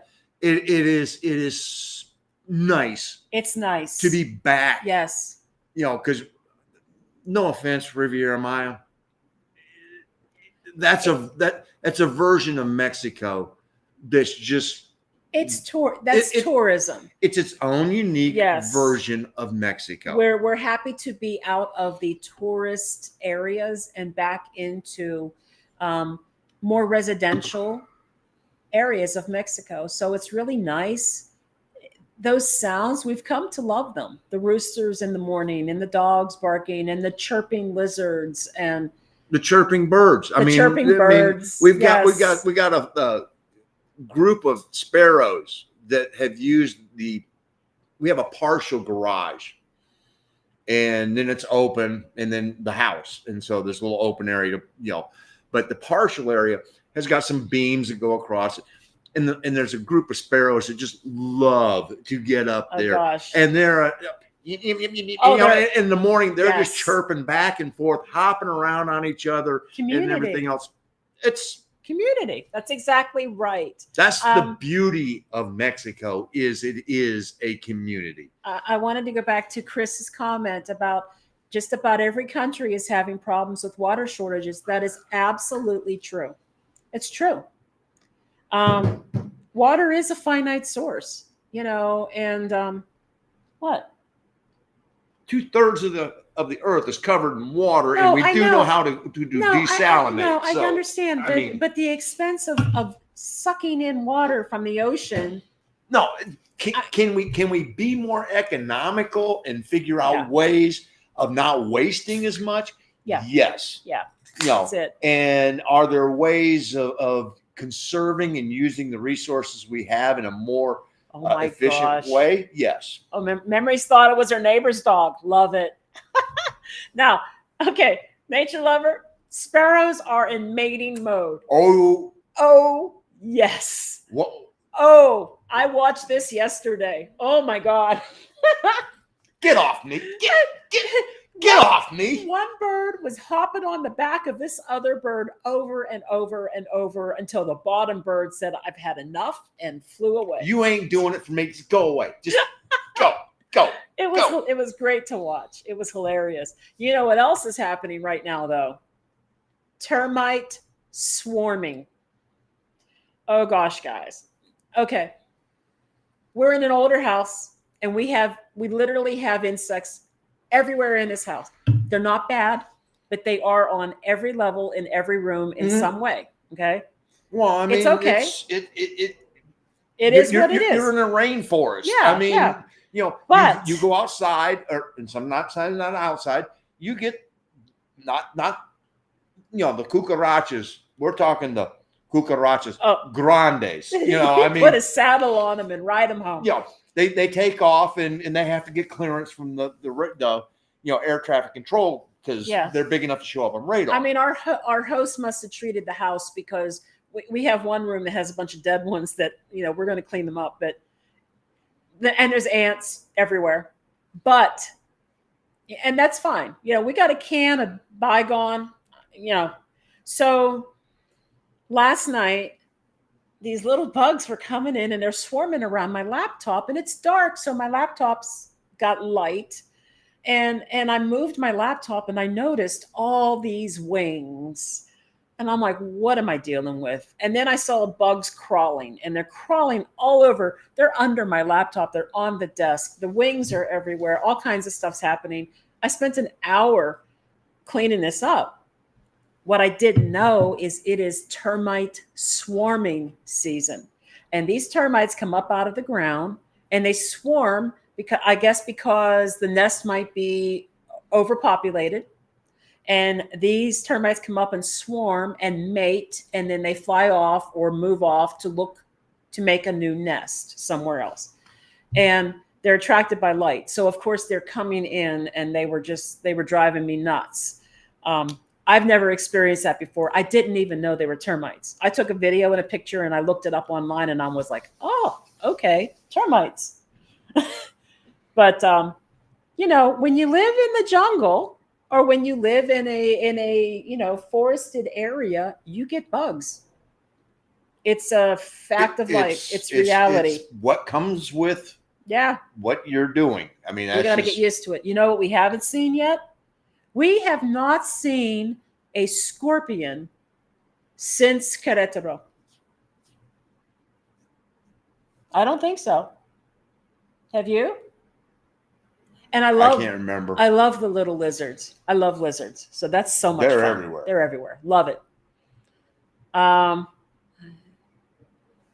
Okay, so I'm going to back up a little bit then. Oh, hey. Hola todos. All right. How are you? Yes. What? What? There was one up there that Wilfredo was asking about. Oh, Chiapas. did I miss one? Hold on. How far back do I have to go? I'm so sorry. Keep going. Goodness, how did I miss this? I don't know.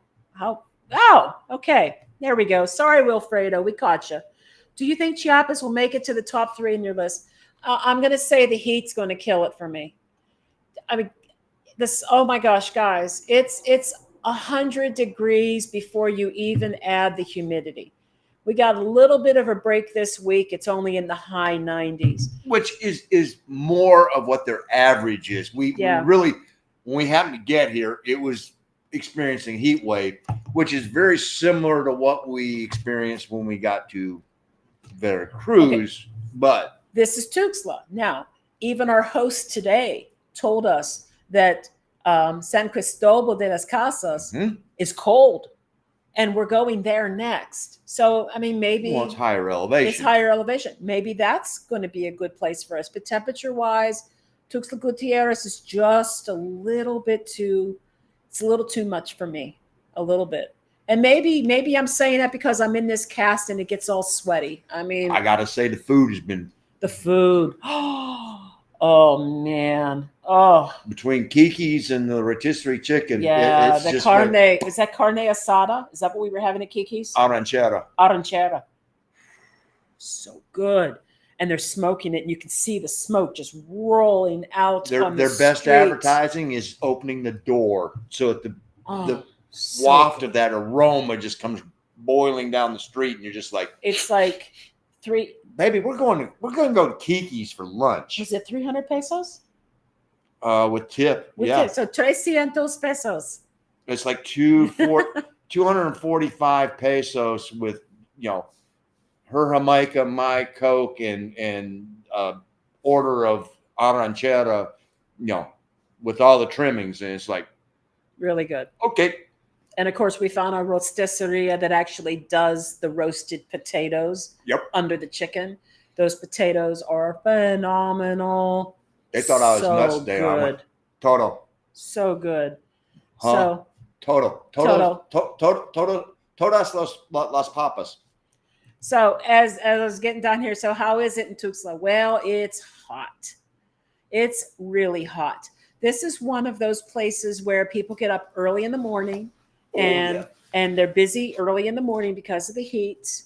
And then they take a nice siesta in the middle of the day because of the heat. And then if it's a business, they may reopen again at maybe 4 o'clock and stay open till 8 or 10 because it's just hot.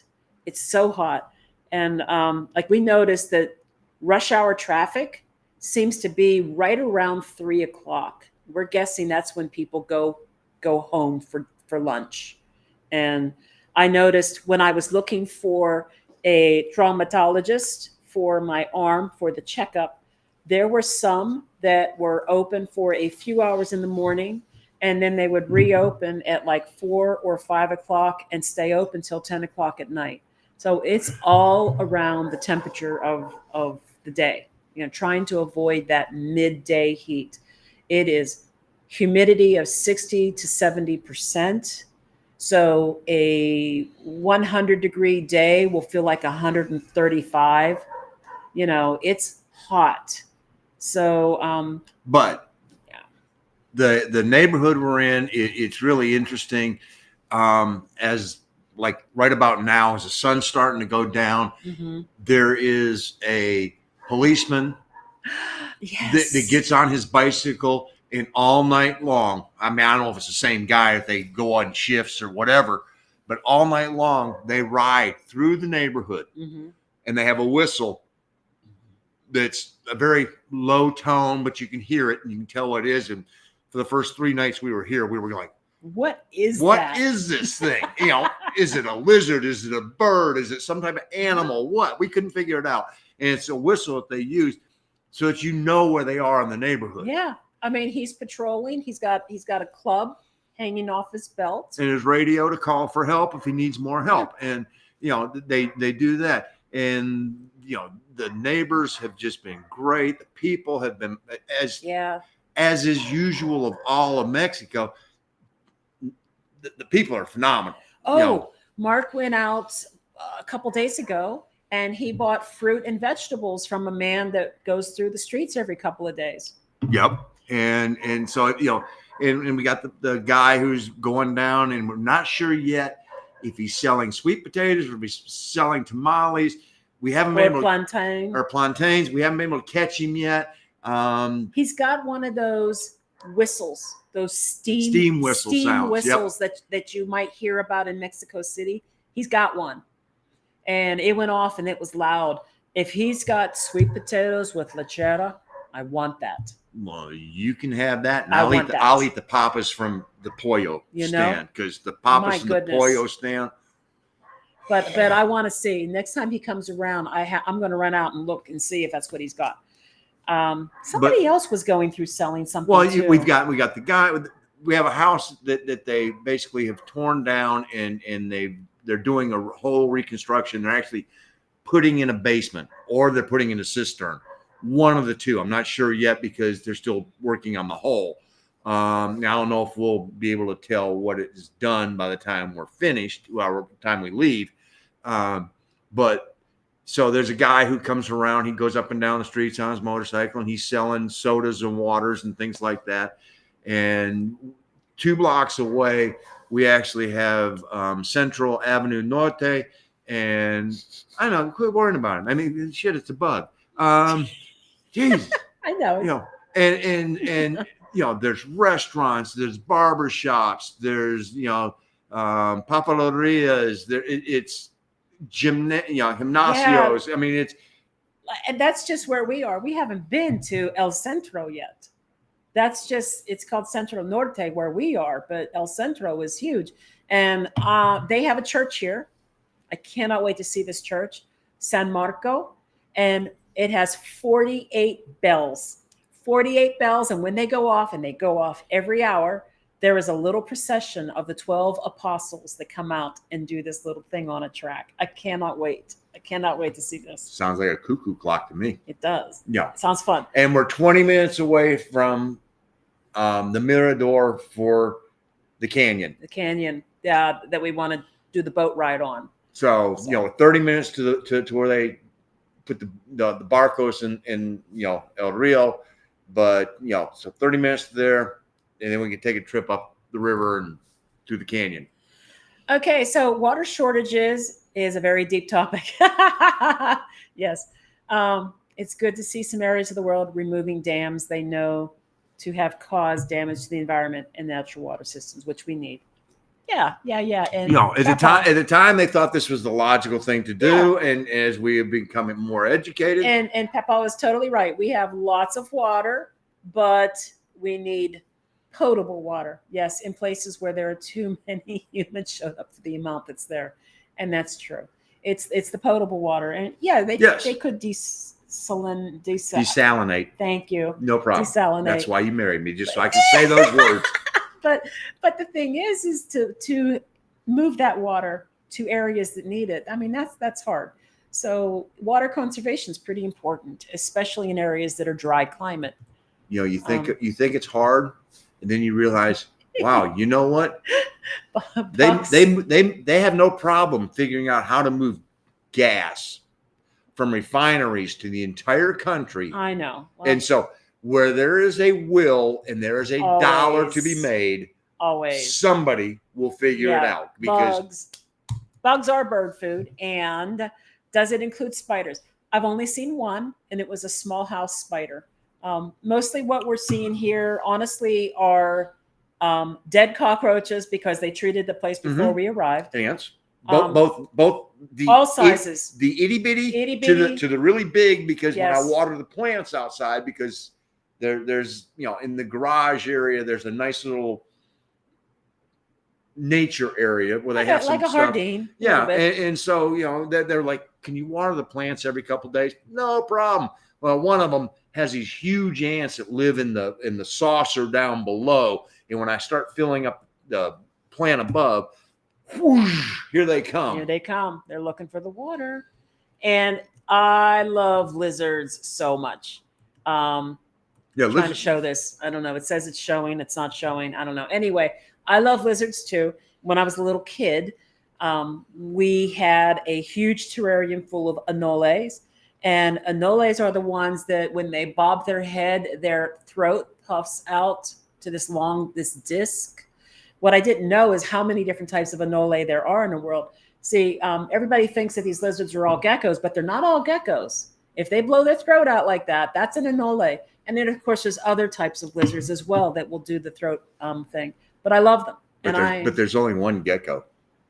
Oh, the Geico gecko? I'm just saying, Oh, let's see. I live 2 blocks away from the largest lake in Ontario. My house is covered in water bugs. Oh, I need to run into my house. Eating protein along the way. Oh, Lord. Whoa. Oh, water bugs. Yo. Oh, yes. Yes. Canada has some very interesting things going on bug-wise because they also have fish flies. And we made the mistake. There was 36 of us in the photo industry that would go to Winnipeg, actually to Lake Hecla, Lake Hecla, and play golf. And we made the mistake one year of going too early, and it was fish fly season. Oh. Whoa. Oh, yeah. Whoa. Yeah. And they call them fish flies because when they die, they smell like dead fish. I think some people call them skeeter eaters, don't they? Or something? I don't know. I don't even like fish, much less the dead fish. And so that was just like. Is that the same as a crane? I have no clue. All I know is it's bad. Yeah. Well, are the rotisserie chickens and potatoes from El Pechugon? Yes. Yes. They are so good. Pollo Pochugon. That's the name of it. Yes. Pechugon. You are familiar, Vicky, are you? Oh my God. They are very good. Very good. Yeah, oh my gosh. The poor young man that tonight was like, necesito más papas, because we bought every papa that they had underneath the chickens. I was like, keep bringing them. Come on. Well, we misunderstood. No, we didn't misunderstand on the papas. We misunderstood on the tacos. So I got tacos dorado, which were not part of the promoción today. They were. Oh gosh, another one. Killed them. They were last time we bought. They were part of it, and they were really good. And they were. I think the order was like 5 or 6 of them. So that was included in the promotion, right? So today they weren't included in the promotion, but we bought some anyway. And he asked how many, and I said 4, and he said 4 ordinarios, like orders, and we were just like sí, which we didn't know how many was in an order. C was a dangerous word. He got into the 3rd bag, and Mark was like, "That's enough." Bien. Not a mas. No. So we had 3 big bags of these tacos, and I think there's 10 or 12 in each bag. I'm going to freeze a couple bags, and then we won't have to ever buy them again for a while. They're very good. She can eat the tacos. Yeah, I'll be on them papas. Like, yeah. And nature lover. Yes, permaculture grows forests in the desert. Yes, it does. And the forests create the rainfall. That's absolutely true. It's part of the cycle. I'll look this guy up. That sounds pretty cool. And hi, Jenny. Hola. I'm going to need to borrow about 50 lizards. We're under an ant attack in Hidalgo. Oh, no. Oh, no. Well, if I could get the 2 that are in this room, then you only need 48 more. But I don't know if I can catch the 2 in here because they're just constantly they let us know that they're here. Yeah. But they don't stay in any one place too long. No, I love them so much. I'm such a lizard person. And of course, they're so skittish. You can't catch up with them. So, oh well. So, Chris, pretty soon the whole state of Illinois will be infested with cicadas. They say there's going to be 1.3 million cicadas per acre. Oh man. You know what the worst part of cicadas are? The worst part of cicadas is the fact I don't even care about the noise. Yes, it can get very, very loud. Yes, it can. What's gross is how they only live long enough to mate and then they die. And then you have all these dead cicadas everywhere. Dead cicadas. Well, if I had a life expectancy of that long, that's all I'd want to do too. I know. I'm just saying. I mean, So my question is, do you know which one these are? Because I mean, there's like 7 years. This is supposed to be the bad one. Yeah, but it's the 17 year. This is a 17-year one. 10 Yes. year, No, this is 7 year. This is a 17-year one. There's so many different ones. Yes. There we go. Michigan has fish flies too. Okay, so that must be what I saw on my trip to Detroit one time. That could be to see family. Whoo! They were everywhere. There were so many of them on the ground. We pulled into a gas station, and you could hear the tires popping them as we drove over them. They made noises. And yes, they are slick. The dead carcasses. You don't. It was really a good experiment or training ground for moving to Mexico because you keep your knees over your ankles. Yeah. In Mexico because everything's tile for the most part. Oh yeah, you got to be careful. And so what I would take for granted in the U.S. Reaching out and putting a foot out there because it was carpet, I do not do anymore. No. It's because all the tile, knees over top of ankles and stay on balance. And that's just. I mean, it also means that as we get older and our balance isn't as good, we need to do more balance exercises. I was on sand. You don't balance on sand when this happens. I'm just saying that, but we only have, one of us can do this at a time. The other can't. So. Hola, ride through. Have you come across whip spiders yet? I have not. Now, do I need to look this up? And am I going to be scared when I see what comes up when I look at this on Google? Is whip spider doesn't sound like a good combination of words to me, and I am not a spider lover. Does a whip spider dress like Elvira? I don't get that. Dominatrix whip. Oh, just was Elvira supposed to be a dominatrix? Sort of that black leather. Okay, I thought I got her more of a beehive Morticia than dominatrix. Okay, I'm just whip spiders. Okay, so let me tell you what I used to do with spiders.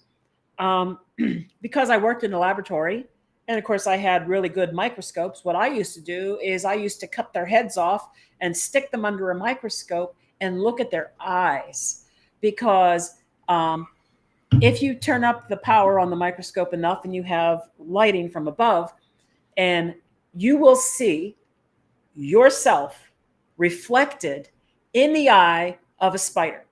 I could like wave my hand and watch myself waving my hand in the spider's eye through a microscope. It was the most fascinating thing ever. So that's what I do with spiders. Of course, spiders are good for the environment too. Nature lover will tell us.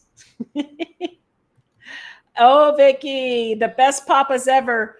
You aren't kidding. Oh, they are so delicious. So good. Oh my gosh.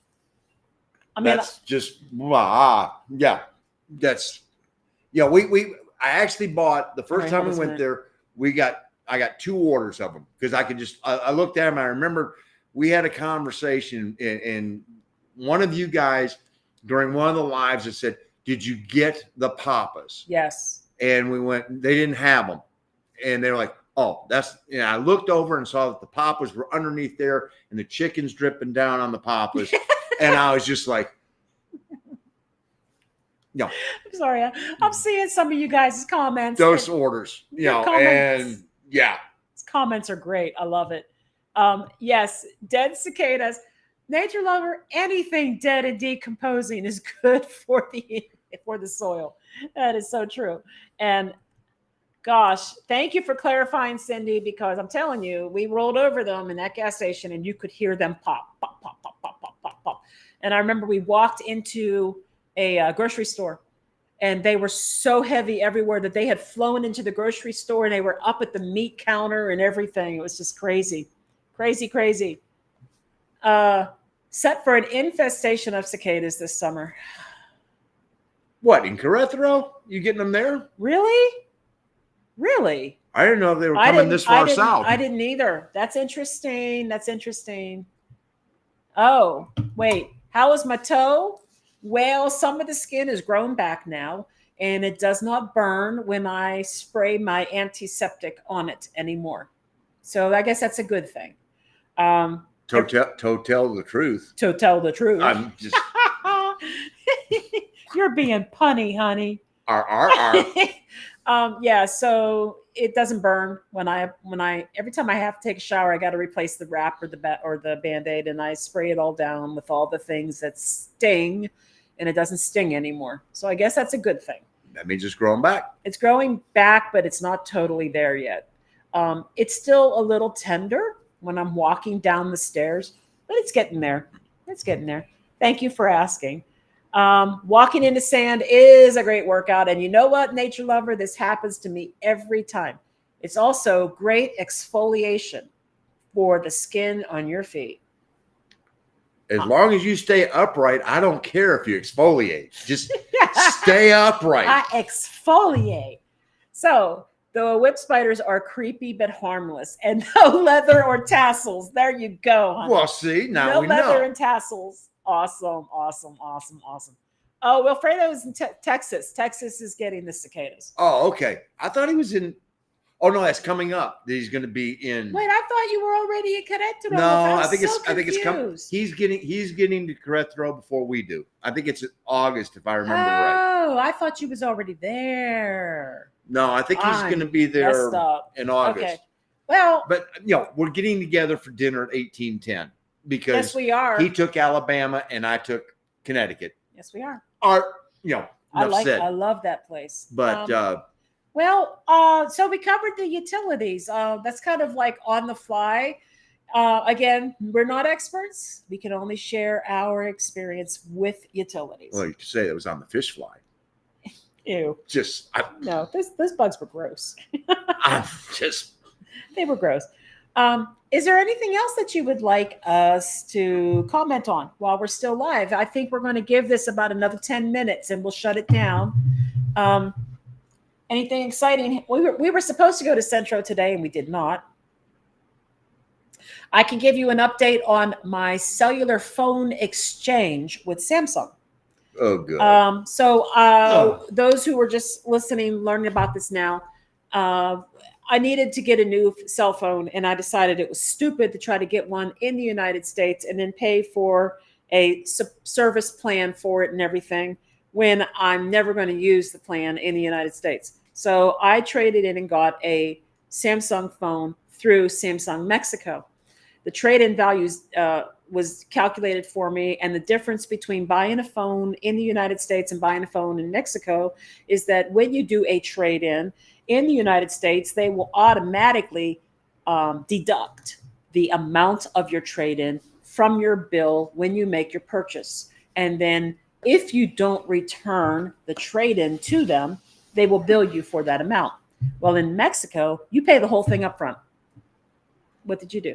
In Mexico, you pay the whole thing up front, and then you have to go through their canje process, and then they will send you a payment. Well, I got the email yesterday. They've given me 5 days to work this out.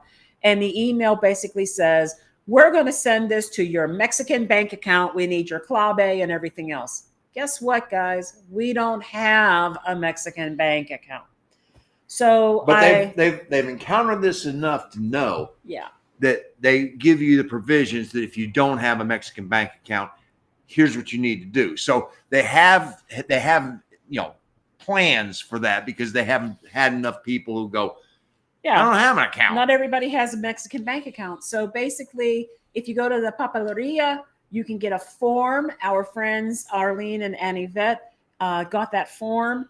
They're basically giving us permission to send the money to their bank account. Which we So- send them money often enough because Yeah.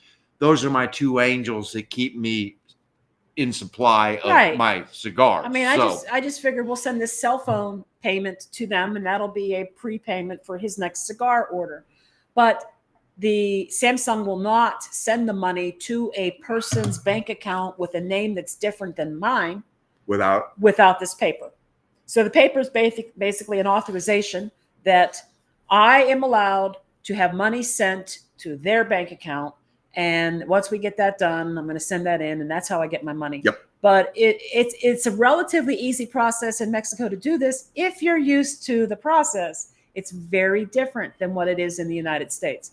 I was hoping they would just pay my charge card or something, but they don't do that. And part of that is the difference between a cash-based society Yes. and a credit-based society. Yes. I mean, literally, and Mexico, things run on cash, and that's just so you're going to pay up front, Yeah. and we're going to pay you back on the backside. Yeah. U.S. it's a lot more of the credit-based, and that's just the way the difference between the two. So, but it's a longer process. I bought this phone. See, early February. I was right. What? He's back and forth until August. Oh, okay. I knew it was August that was coming Oh, up. so Jesse, how did you learn to speak Spanish? I'm struggling and not sure what a good method is. The method really depends on what type of learner you are. He used Duolingo for over 2 years, but he didn't progress very far.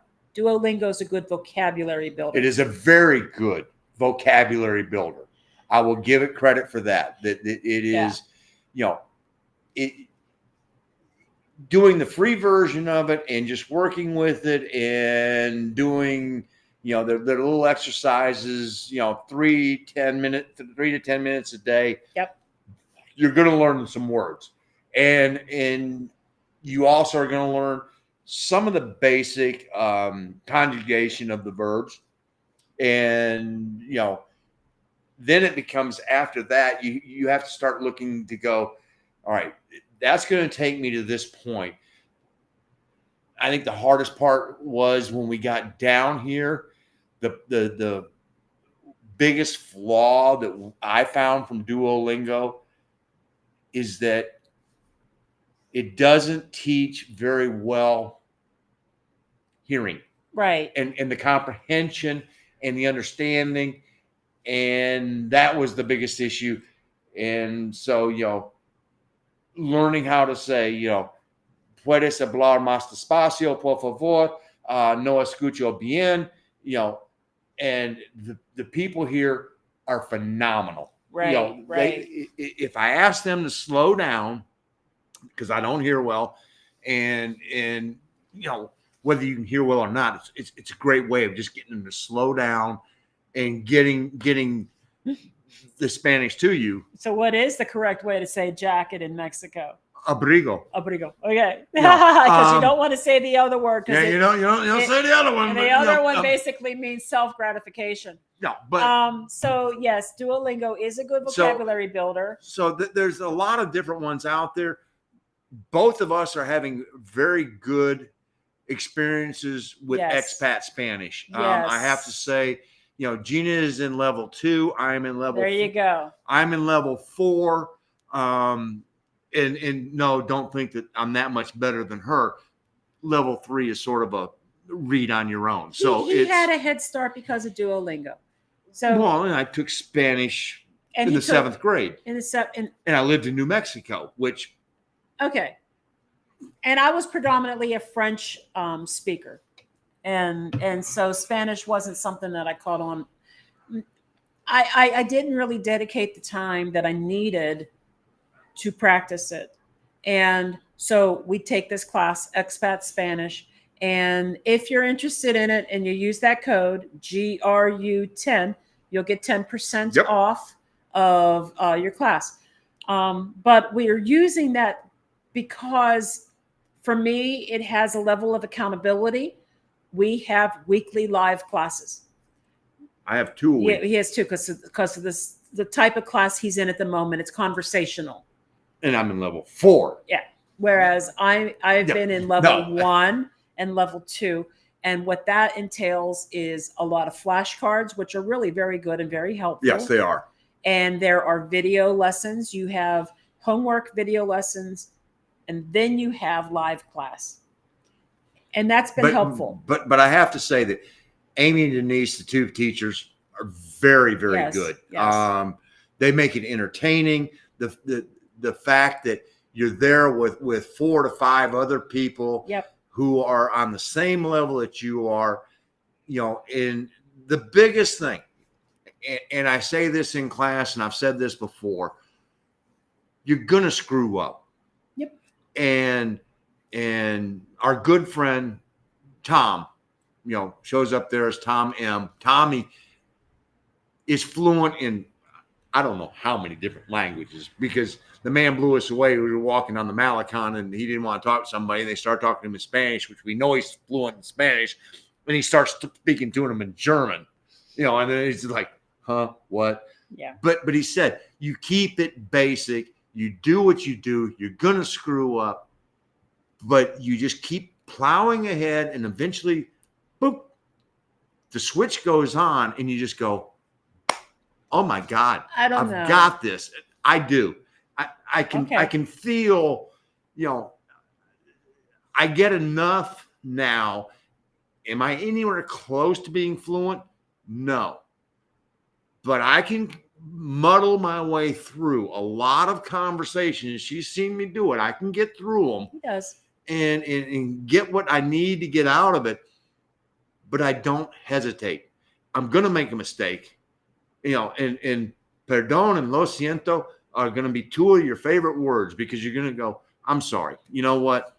It happens. I'm trying. See, And las personas de Mexicano, if you try, they will help you in every way possible. Mhm. And you make a mistake, if you say nueva versus nueve, one is fix not, one is 9, one is new. Right. Well, it's easy to do, but they will correct you, and they'll do it with a smile on their face, because all they're wanting to do is help you assimilate and learn the language. Yeah. They don't go, I've yet to have anybody go, dumbass, you can't speak our language. No, they all appreciate the effort. That's true. And that's, and so I'm like, you know what? Go for it. Yeah. If I screw up, I screw up. But I mean, I've come very far since Yes, you since have. I've taken, She'll get better than I. In the end, I'm gonna be the one going, what they say, baby? I know where it's gonna end up. I know. I mean, I've come far. I mean, I'm able to have very simple sentences, true. And where I struggle right now is there is a listen and speak lesson, and I'm thinking, and I have to stop the video, and I'm like, I'm repeating the sentence, and I'm thinking, what is this saying? What is this saying? And I'm putting it together. I'm not where he is yet. I'm still processing the sentence, and I need to stop. She's doing. Right. She's trying to do the literal translation, and I know.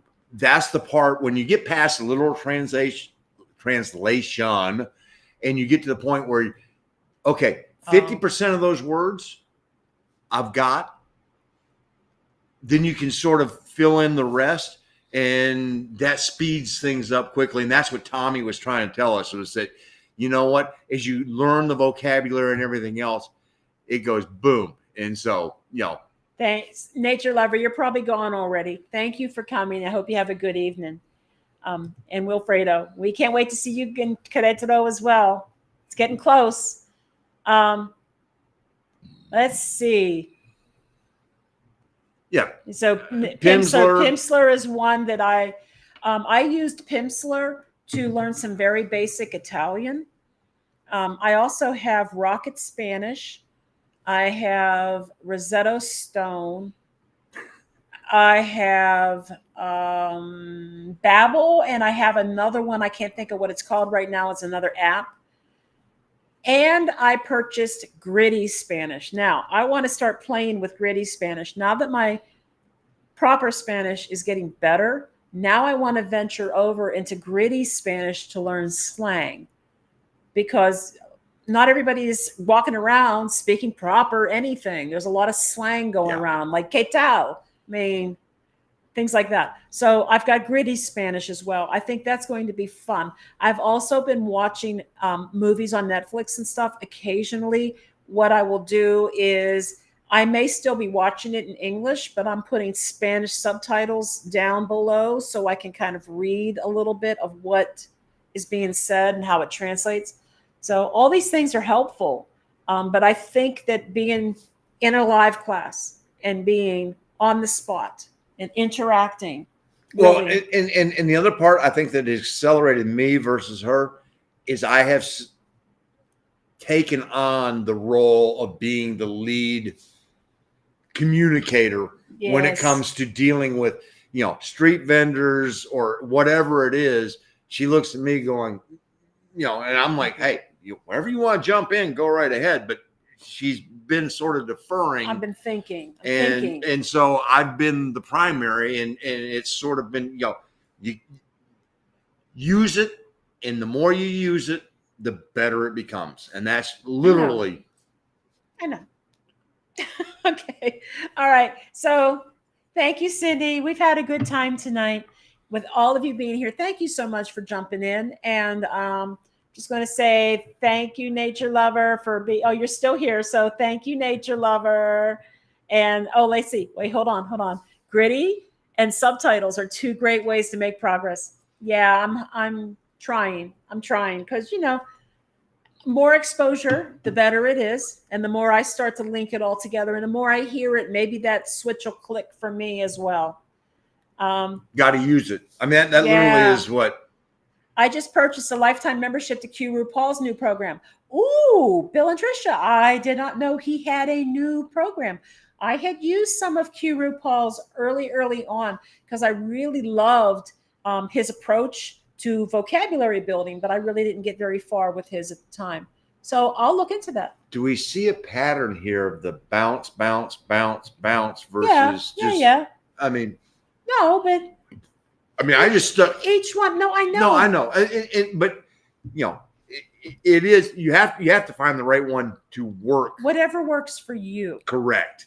Everybody has a different learner and different approaches.